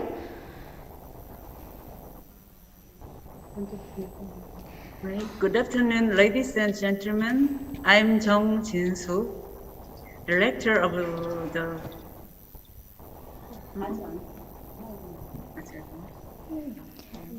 Hello, Mrs. Jong. Good afternoon. Good afternoon. Yeah, we can hear you very clear. Gentlemen, I'm Jong Jin-soo, director of the Food Policy Department of the Seoul City government. Today, I will introduce the Seoul Food Plan. The Seoul City government is committed to serving various food issues. Therefore, we established a 5-year food policy plan in 2021 and the plan is in action to serve a wide range of food-related issues in each phase. Our citizens have the right to enjoy healthy and safe food. The 5-year food policy plan was made after going through over 259 sections of discussion with food experts and public officials. The core 6 values of the food policy plan are healthy, health, food security, co-prosperity, community, ecology, and happiness. The policy plan is expanding to cover more areas. Now, I like to introduce major projects of the 5-year plan. First is making a healthy and safe food environment for citizens' health. The Seoul State government provides the customized nutrition management service to pregnant women, young children, and the elderly to address health inequality. We are also conducting various educational programs suited for each life cycle. The program is customized for young children and adults to help them practice healthy eating at the table. The second point is food security. The Seoul State government visits children from vulnerable households and elderly with limited mobility to provide meal boxes. The meal boxes contain various food items, ideal for different ages. Under the food policy, Seoul has expanded the vision of free organic school meals to all students. We are also providing food vouchers to low-income families and pregnant women so that they can purchase eco-friendly food items. The third point is prosperity and community. We believe that a sustainable future can be achieved when people from urban and rural areas can live in harmony by securing safe food supply channels from the rural areas. We are providing eco-friendly food items for meals provided at the child care and daycare facility for the elderly. The next point, number 4, is ecology. I'd like to explain about environment-friendly food consumption. Our world used too much plastic. Seoul is leading its efforts in reducing plastic use by encouraging shop owners to use less packaging. We also have resumed a project encouraging cafes to use reusable cups and rent them to their customers. Our effort in ecology is our commitment to a planetary diet. By promoting a planetary health diet, we will empower Seoul citizens to take care of their health and the planet. As part of the effort, Seoul encourages citizens to eat more fruits and vegetables and less animal-based protein. The Seoul City government, we continued our endeavor to make a sustainable food city. To continually upgrade our policy plan, we are conducting assessment based on statistics and scientific performance analysis every year. We reflect on the results of our discussion for next year's policy to introduce more effective projects. This is the end of my presentation. Thank you for your attention. Thank you, Mrs. Jong Jin-suk, for your remarkable presentation to share us here about the achievement of the Seoul City government to achieve sustainable food city. But unfortunately, Mr. Jong cannot join us until the discussion session due to another meeting. Now, allow me to welcome the third speaker, Mr. Gingin Ginanjar, to come to the podium. Please give applause to Mr. Gingin Ginanjar.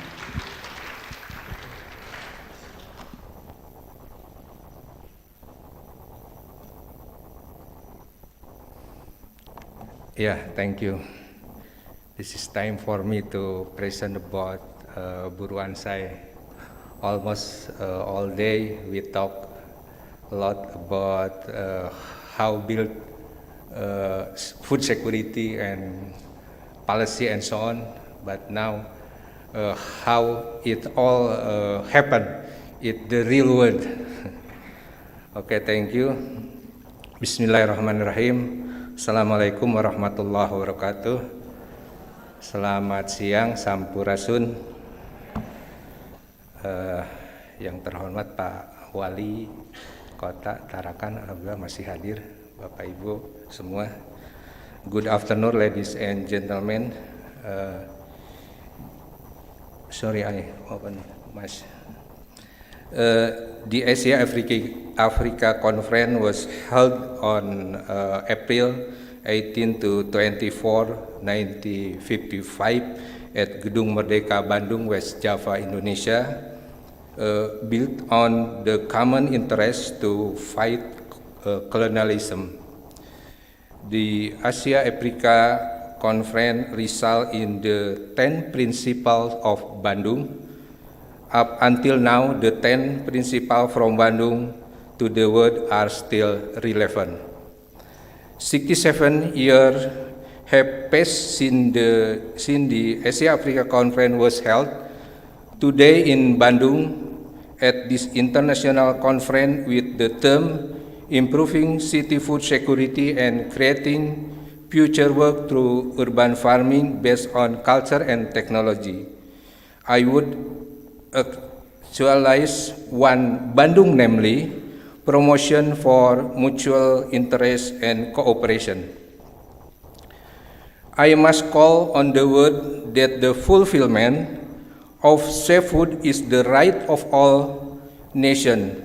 Food remains a necessity of life for all human beings without state barriers. When globalization is unavoidable, I see that what needs to be maintained is to establish close cooperation and collaboration to find solutions to fulfill the food need. So today will Bandung message for just cooperation between nations through Buruansai diplomacy. Okay, my name Gin Ginanjar.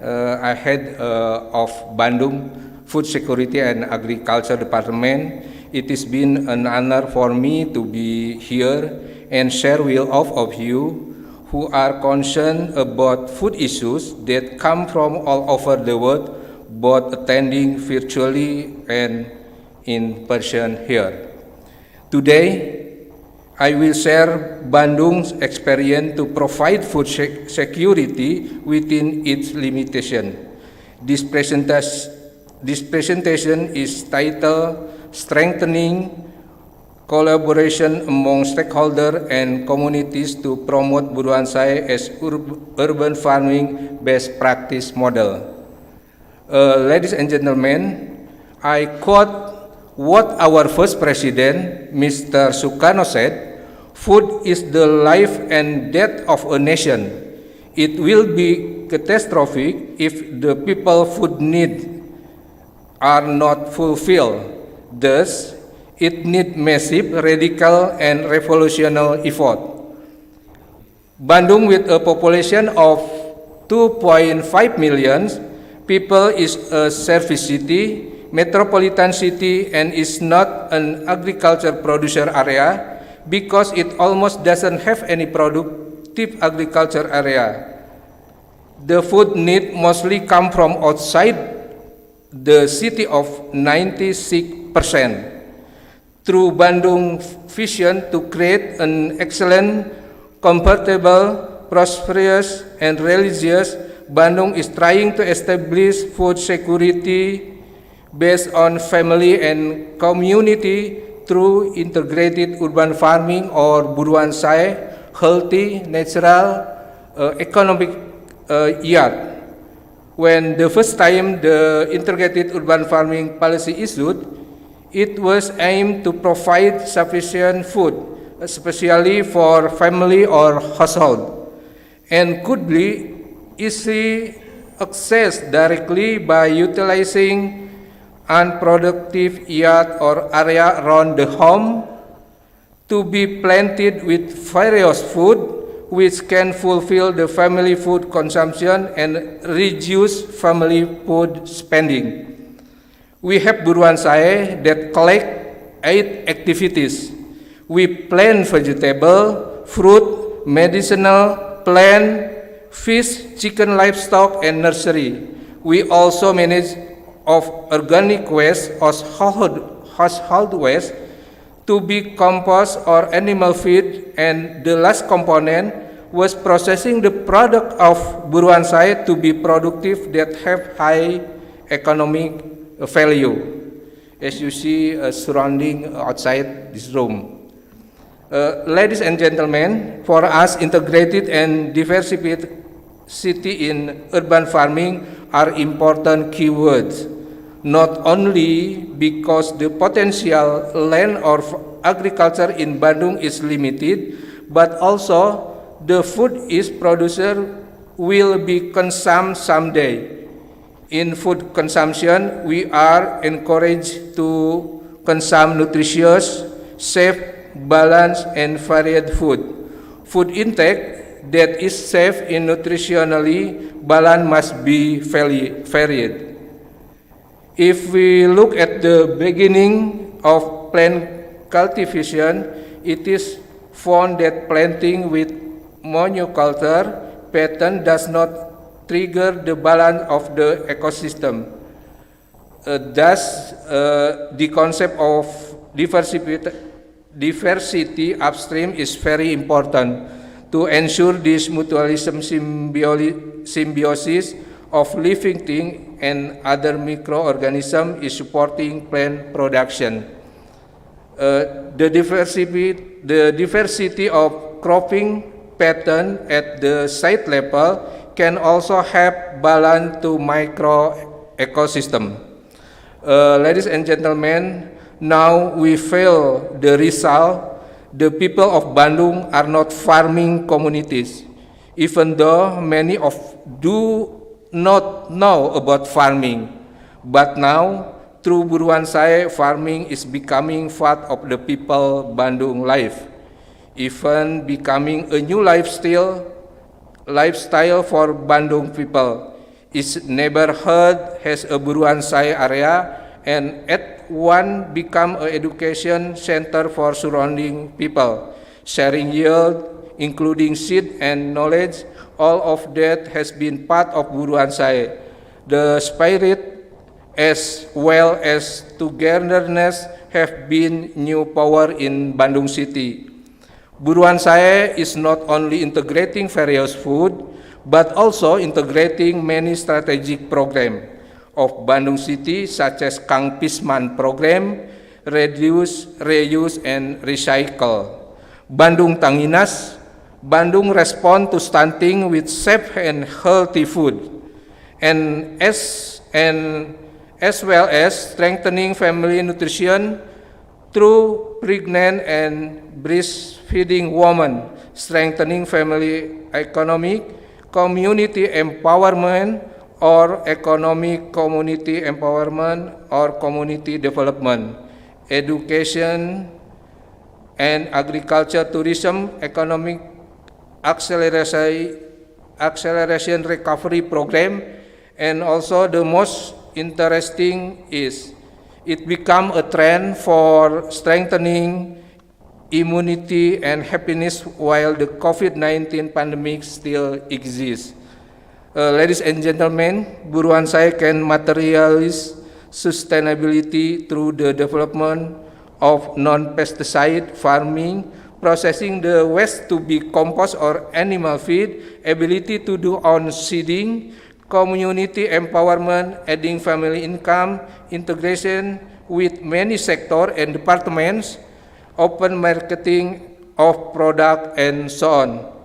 Buruan Saya is developed through the collaboration of all stakeholders from government, university, media, business entity, and community. Strengthening community development effort is an important keyword and continues to be the focus for development to maintain the sustainability of Buruan Saya in the future. Okay, for one word. That is all that I can deliver. I hope this presentation bring benefit to all of you. We still have many shortcomings, problem and obstacle in deploying Buruan Saya. Therefore, a collaborative effort with all parties from various disciplines and cross-country is important. Happily, the practice that we have done until now can become the solution to improve citizen food independence so that it will not burden the world. Finally, in nowadays, modern city in borderless revolution, we invite everyone, those who want to be hero on providing healthy food. Let's start for our home. Let's optimize our yard to produce food by our own hand as much as we can. This is our message from Bandung. Thank you and apologies for any inconvenience. Good afternoon. Wassalamualaikum warahmatullahi wabarakatuh.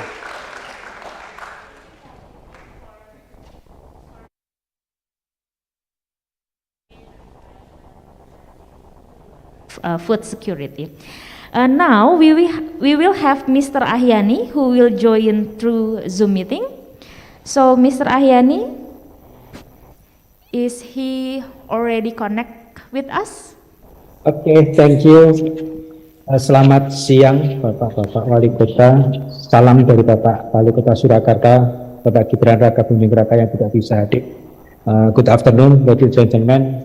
It's pity because from Government Surakarta City couldn't join on this conference because this moment is same time with Surakarta, Government Surakarta host para ASEAN para Games. So our mayor, Mr. Gibran Raka Buming Raka, has a role as a chief executive of para Games. So he excused that would not come in this meeting. It is a pity.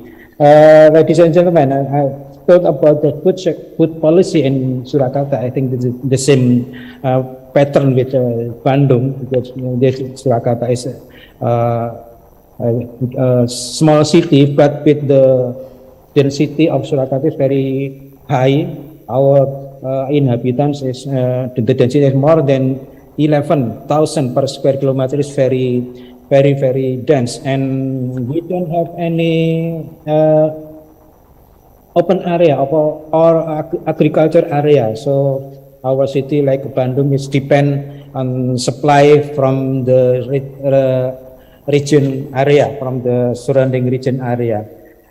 But in Surakarta city, to face with this limitation, so our government imposed so many policies to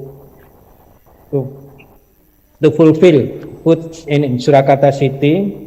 With a collaboration, we have a pentahelix collaboration among government and then communities such as NGO, farmers, also from media, and then from the enterprise, business, or also from the academia. This is there's a collaboration that we in Surakarta city that to promote and to fulfill food security in Surakarta city. Basically, not only want to fulfill the food, but also want to promote that Surakarta city with the limitation of open space. So we want to make a city with the green area. This is combination between how to develop green area, and also with the green area also we want to develop, want to fulfill food. In this pandemic, I think this very pandemic this get impact with very hard to Surakarta, because Surakarta city it's like a Bandung, this services city that we are depends on the services to fulfill the economic activity. So this is from the people with the limitation of the distance, also limitation of the activities. This is we get gain from the pandemic. As Indonesia, we have proverb that behind di balik bencana ada hikmah. Behind the disaster, we can get the advantage. So when we have the limitation, people can promote. We can promote people to do themselves to improve their environment with urban farming. This is very good, because when people to do they did not only for food like agriculture or farm, but also from the flowers, also from the plantation. It is make the city the climate in the city is more friendly. Like my background is on the city. So based on this, after this impact result of this collaboration, that we can generate, we can promote the urban farming. Basically, this organization based from the women groups of farmers in Surakarta. This is more than 50 groups of women farmers group. Also, this collaborate with the Kampung Iklim Kampung Pro Iklim. This is pro climate kampung. This is can collaborate that the result of this program it can make the city more friendly, but also can fulfill some of food in Surakarta.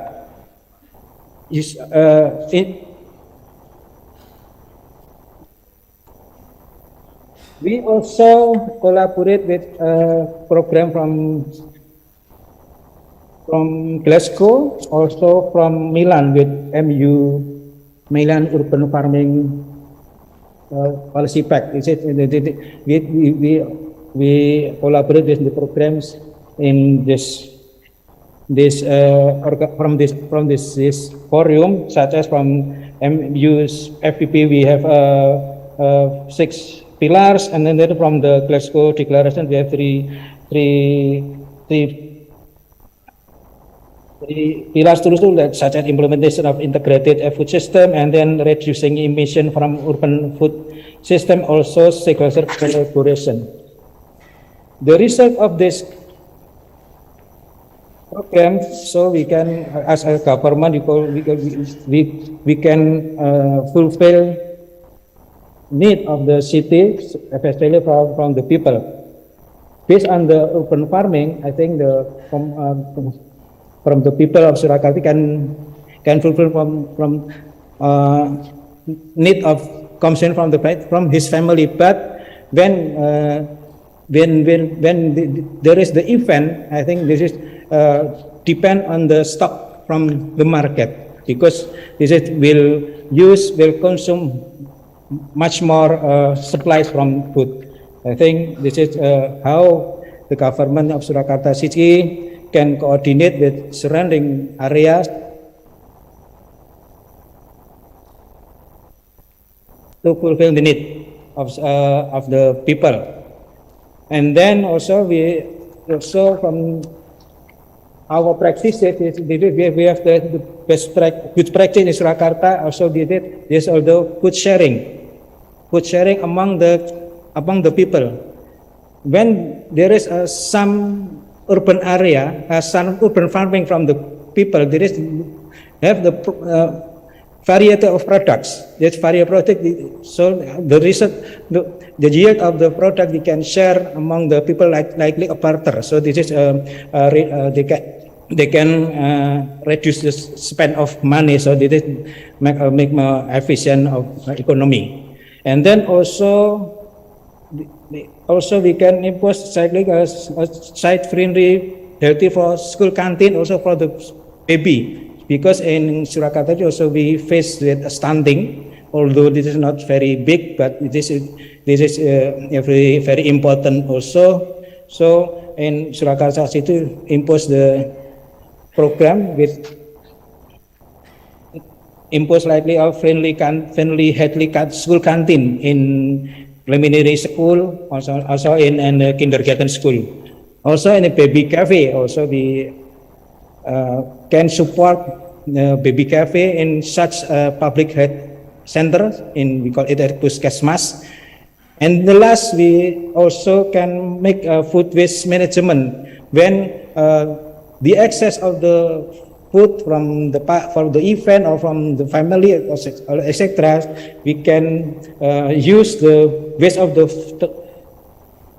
excess food to be make as a maggot. From this maggot, we can use for fertilizer, also for fish food or fish feed.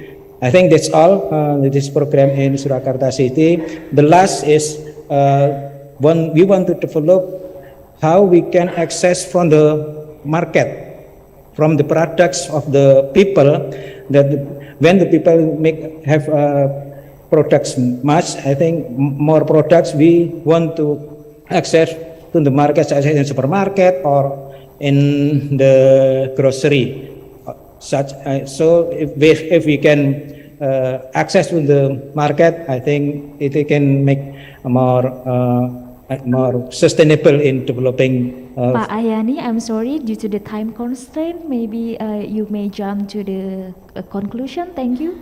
Okay, thank you. I think this is all from Surakarta City. I think this is a program in Surakarta City that it is very useful. This program is very useful for our city. We want to learn from the good practices from another cities that in this conference. Thank you very much. Assalamualaikum warahmatullahi wabarakatuh.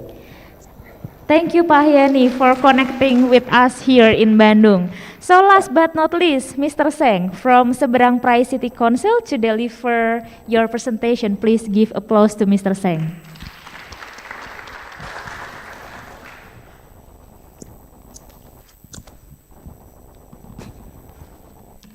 Selamat siang, salam sejahtera.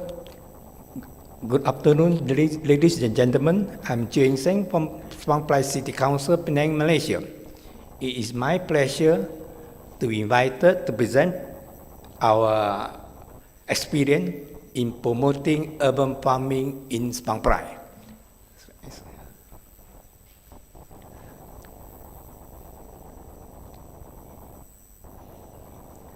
So, Sbangplai City Council vision is to be resilient, inclusive, green, competitive, and technology-driven smart city, and to provide urban service, development planning, and infrastructure effectively, efficiently, and responsive to the needs of the community. We are committed to uphold Penang 2030, a friendly, focused, and smart state that inspires the nations. We are committed to be a green and low emission development, resilient city, inclusive, equitable, and people-centered government, and also competitive and a smart city. Sbangplai City Council act as an initiator, motivator, facilitator, regulator, and inspector. Continues to conduct training and awareness for our stakeholders. In short, we hope to achieve a carbon neutral city by the year 2030. So, next slide.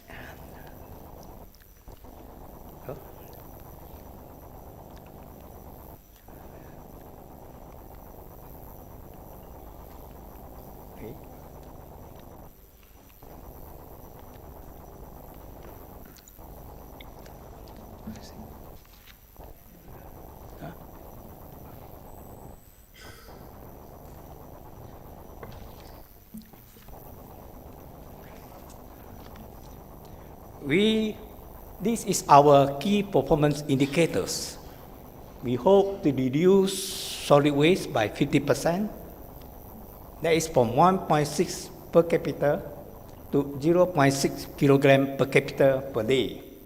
And greenhouse gases emission from 8 tons carbon dioxide equivalent to 4 tons carbon dioxide equivalent, and 50% of our to achieve 15% of the renewable energy, and 100% LED street lighting in our central district. And we have prepared our circular economy roadmap, and this year we are implementing the circular economy roadmap. Next. Our circular economy roadmap, from planning until the year 30 and beyond, just as I mentioned, is the target KPI we set. Next. So the next slide. So we are, people of Sbangplai produce 1,600 tons of solid waste per day, and 700 tons domestic solid waste generated, and the rest from the industrial solid waste. In fact, more than 51% are from industries. And Sbangplai is heavily industrialized in the central district, and although we are heavily industrialized, we still have in the northern district as paddy field.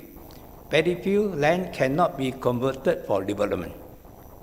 And we have the solid waste disposal program to be implemented. That is, we call it waste to energy, waste to protein, and waste to compost. Waste to energy is we have, with the private sector, started the animal biogas plant, 1 megawatt, to be operational by April next year. 80% from animal waste, 20% from food waste. And waste to protein, we have black soda flies, because larva from the protein contains 35% protein and 30% crude fat, and can reduce 80% of our organic waste. So the protein can be used as food for fishery and animal husbandry. And we are to be determined to build a community goal and harvest produce and eliminate hunger. The garden provide low-income family with access to affordable health food. Next one. So we developed together with Sultan Idris Educational University in our own land, 1.4 acres, as a green educational center. And this center, we hope to train agriculture commercial farmers so that they can survive and earn a living. Together, then we have the fertigation, hydroponic, and composting, and then we have plots for community farming. Next one. Okay, next, okay.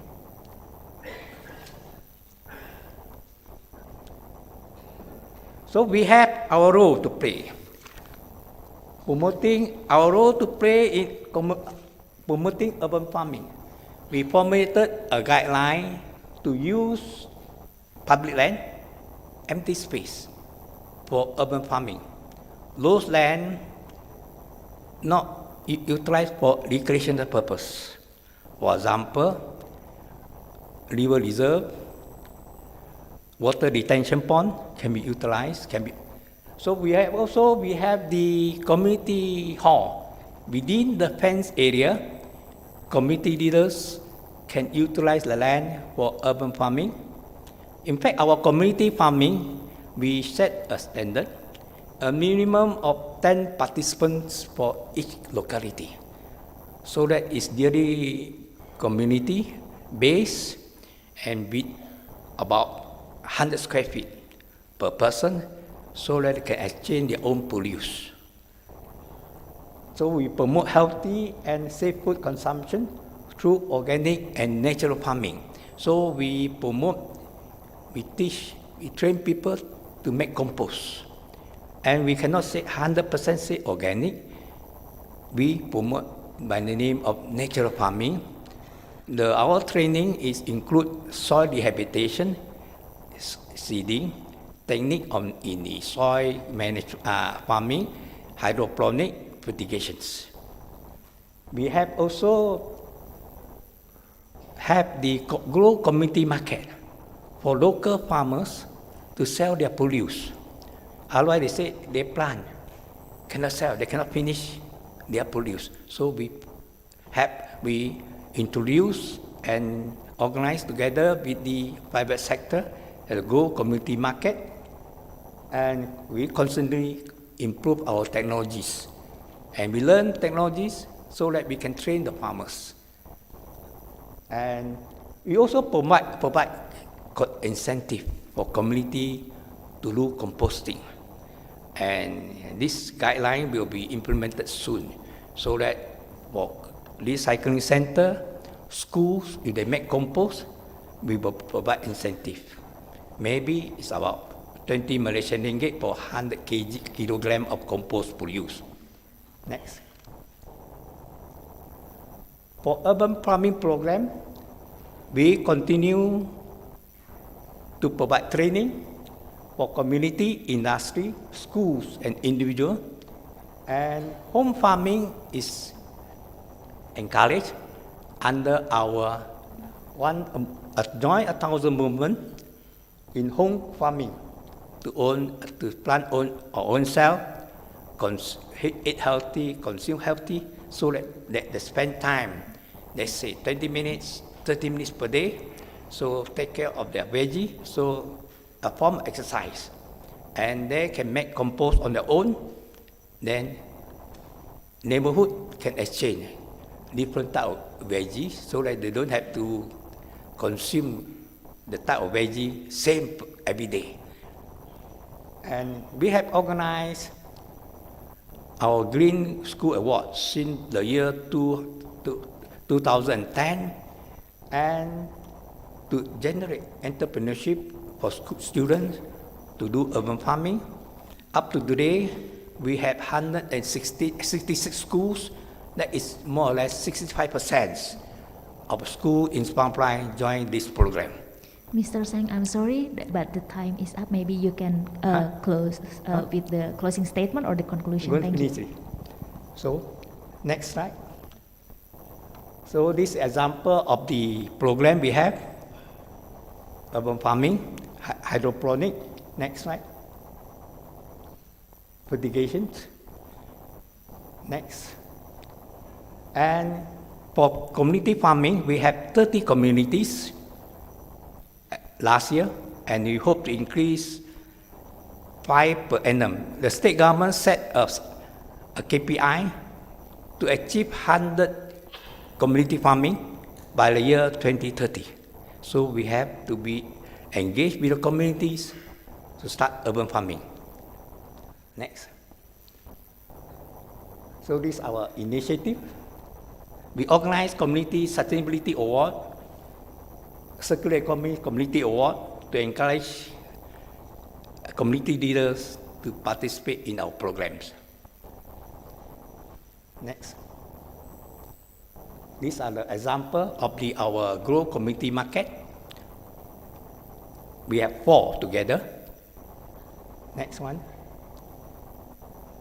So we through our people 4P, public, private, people partnerships. The management of Auto City with Zero Waste Initiative provide site study visit for resident students to learn composting and hydrosoil. Hydrosoil just mentioned by our friend from Milan. Soil, water, and recycle back, so that we won't waste water. And Penang provide DIY training for hydroponics for school children. And Rikolto has an experimental farm to train the community farmers. I think that's all for me. Thank you.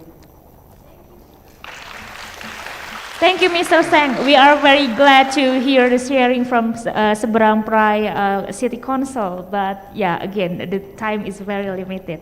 So, Bapak Ibu, ladies and gentlemen, due to the limited time, we need to end this session.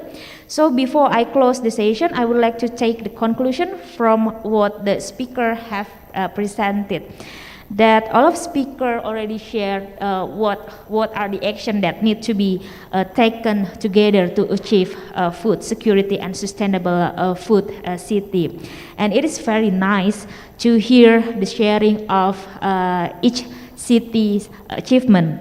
But here I can highlight one thing, one important thing, that to achieve food smart city, to achieve sustainable food city, the keywords is the engagement. The keyword is the collaboration in the all level. It is multi-stakeholder collaboration. So it is not only the government roles. It's not only the university or the private sector roles, but also the community. So to end this session, let's work together to achieve sustainable food city, to achieve food security. So I would like to thank the speakers for the informative and interesting presentation and all the participants here. Finally, please give applause to our remarkable speakers. Thank you. So after this, we can continue our discussion to the panel session. There will be 3 topics to discuss about food production, food security, and another one topic. So I will give the floor to the master ceremony. Thank you. Thank you so much, Ms. Omegawati. We would like to express our gratitude for leading us in this discussion, and to all of our speakers for giving us a handful of knowledge regarding the matter of food security. That is right, Aurel. Now that we've heard from Ms. Omegawati and all of the practitioners, we would like to invite everyone to move to the lecture theater on the 12th floor of the Arntz Geise Learning Center for the next session.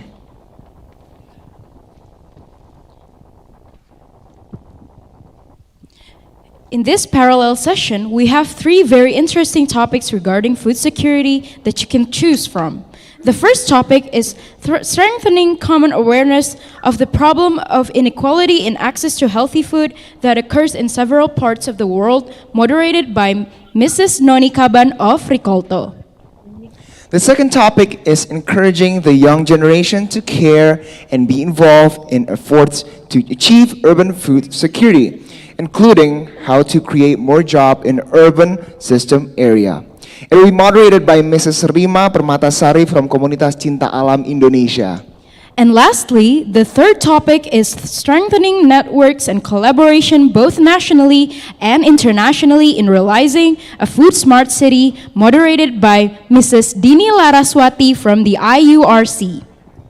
To all of our participants, you may now leave the auditorium for the parallel session. Please get back to this auditorium room after the parallel session ends. We hope you have an insightful parallel session. Thank you.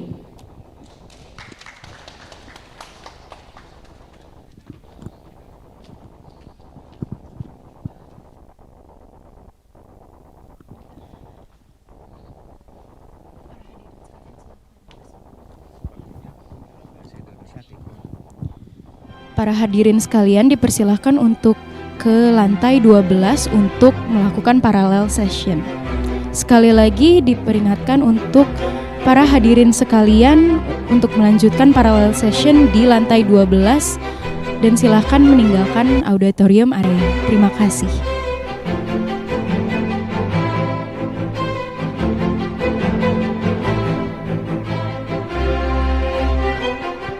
Para hadirin sekalian akan dibantu oleh panitia untuk diarahkan ke lantai 12 dan menemukan ruang-ruang sesuai topik yang sudah dipilih pada saat registrasi.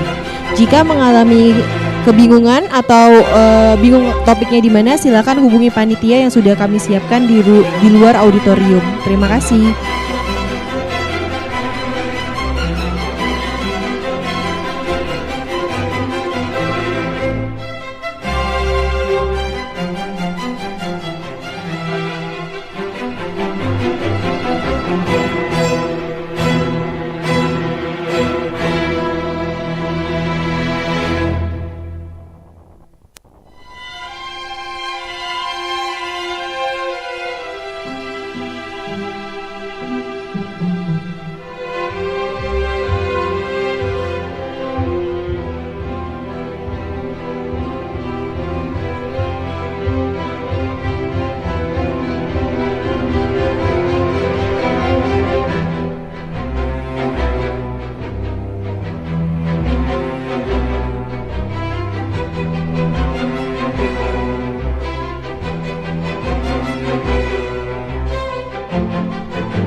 Selamat sore, selamat datang kembali untuk Bapak Ibu yang baru saja melakukan parallel session di lantai 12 dan selanjutnya kita akan melanjutkan ke acara pada sore hari ini.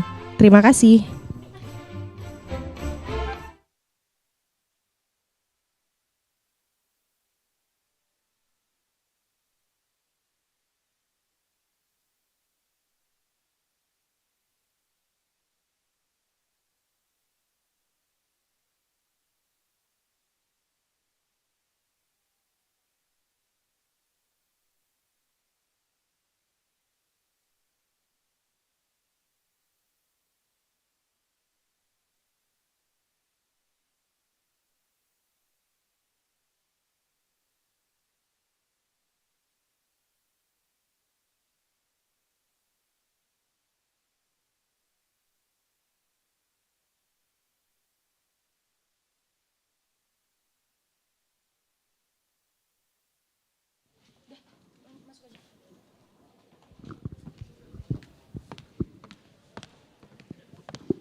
Good afternoon, everyone. Welcome back to the Arntz Geise Learning Center Auditorium. With us, Sammy and Aurel as your masters of ceremony for today's event. We hope each and every one of you had an insightful parallel session, and it encourages us to take further steps on reducing food insecurity. Before we get to the end of this event, we would like to invite all speakers and moderators present here to join us on stage. To Mr. Pius Sugeng Prasetyo, Mr. Filippo Gavazzeni, Mrs. Noni Kaban, Mrs. Jacqueline Chang, Mr. Andrea Magarini, Mr. Chu Eng Seng, Mrs. Dini Laraswati, Mrs. Rima Permatasari, Mrs. Frameswari Omegawati, and Mrs. Teresia Gunawan. Lastly, we would like to invite Mr. Gingin Ginanjar as the Chief of the DKPP of Bandung City to present a parting gift from the DKPP of Bandung City.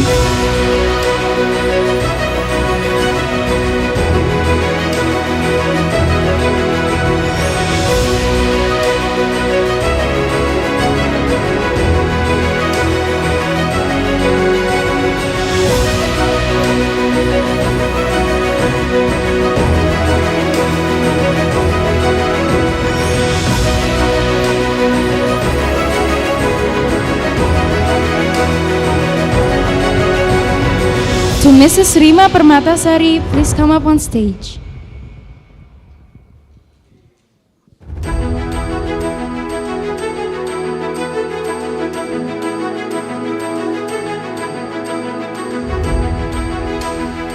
Sekali lagi untuk Ibu Rima Permatasari dimohon untuk naik ke atas panggung untuk mengikuti foto bersama dan pemberian souvenir. Terima kasih.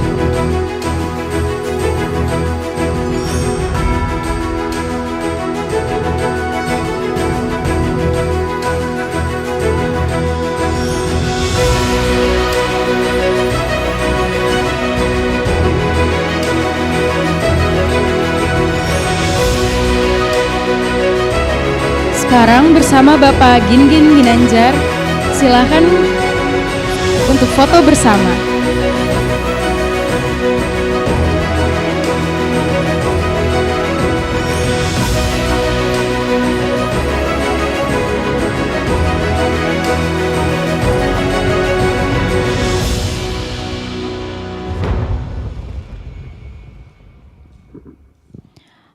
All right, thank you so much to each and every one of our speakers and moderators. We want to give our best regards and gratitude for your contribution in this event. Please, you can now take your seats.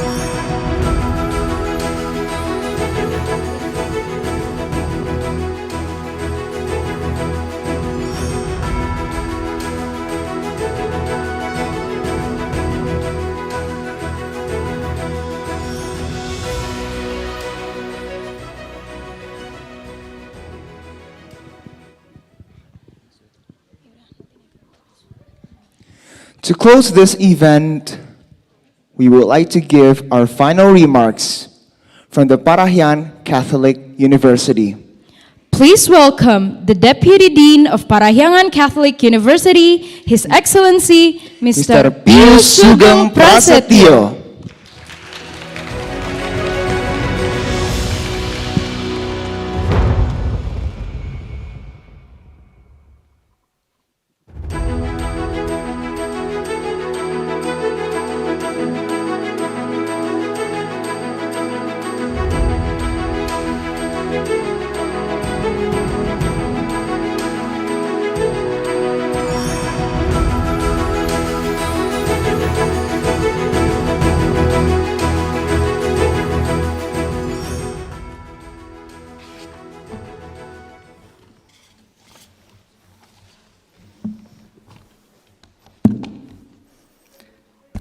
Assalamualaikum warahmatullahi wabarakatuh.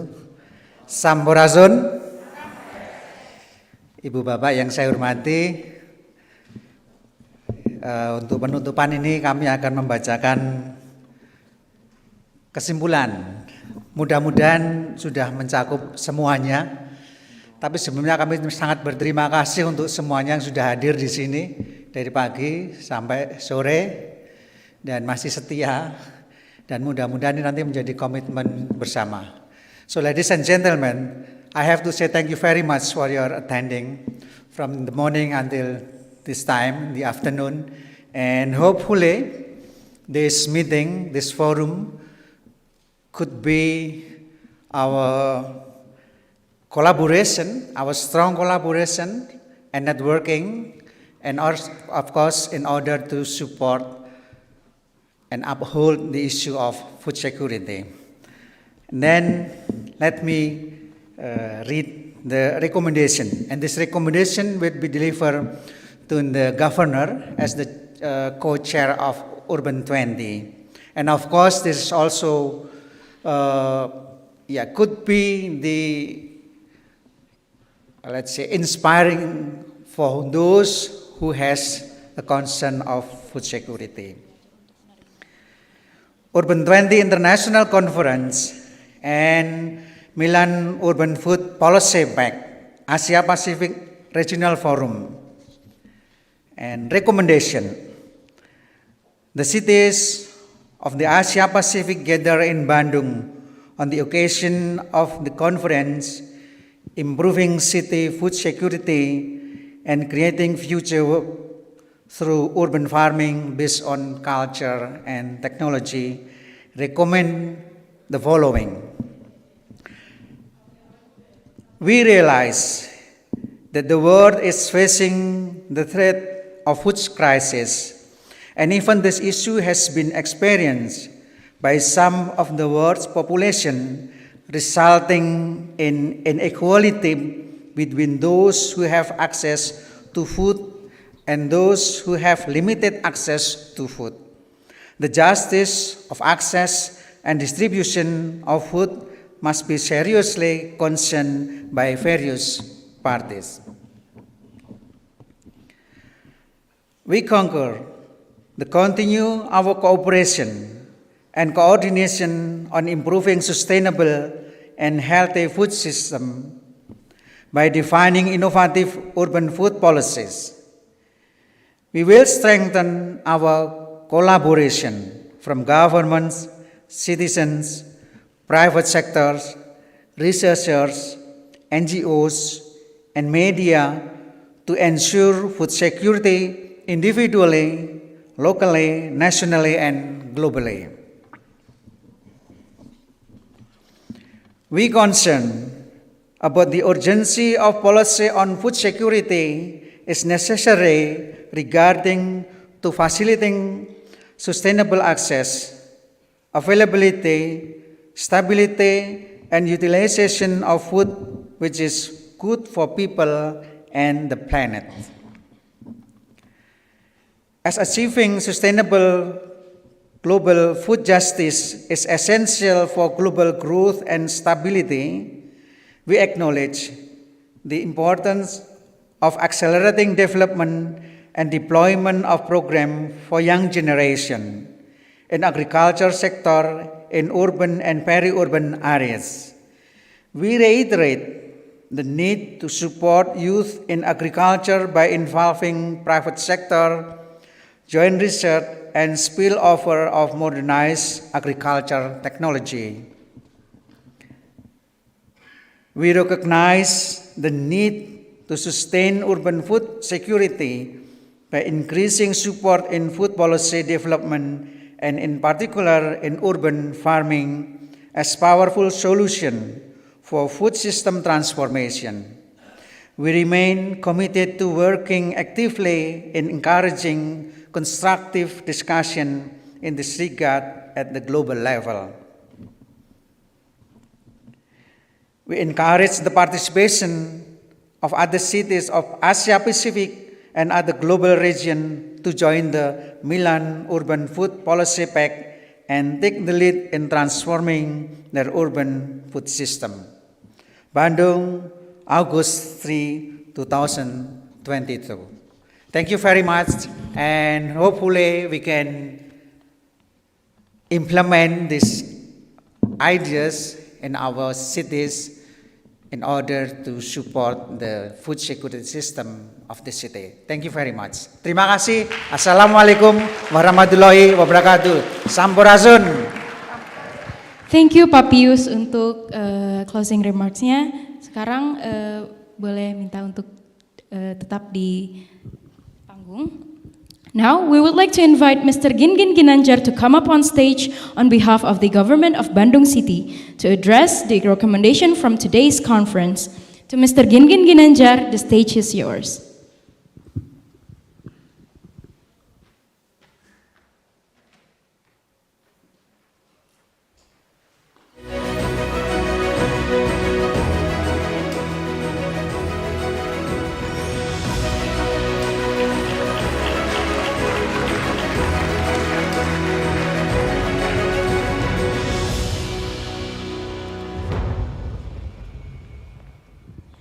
Thank you to Pak Pius dan Pak Gingin Ginanjar.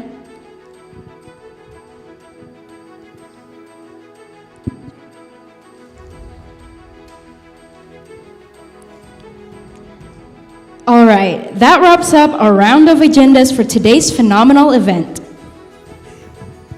Exactly, RL. Summing it up, allow me to sum up some of the points that we've received from today's international conference. We've had discussions related to the matter of food policy and food sustainability. We've come to realize that those two are very crucial to every nation because it encompasses all aspects of community's life, like health, education, and so on and so forth.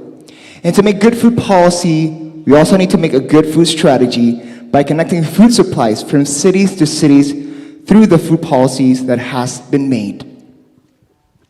Finally, the U20 International Conference 2022 has come to an end. We would like to express our final gratitude to every participant here in the Arntz Geise Learning Center and to all of our online audience. My name is Josh Samuel. And I am Aurelia Zahra. It has been a great honor for us to be your masters of ceremony for today. We hope to see you in the future. Thank you for participating in the U20 International Conference 2022. Good afternoon and goodbye.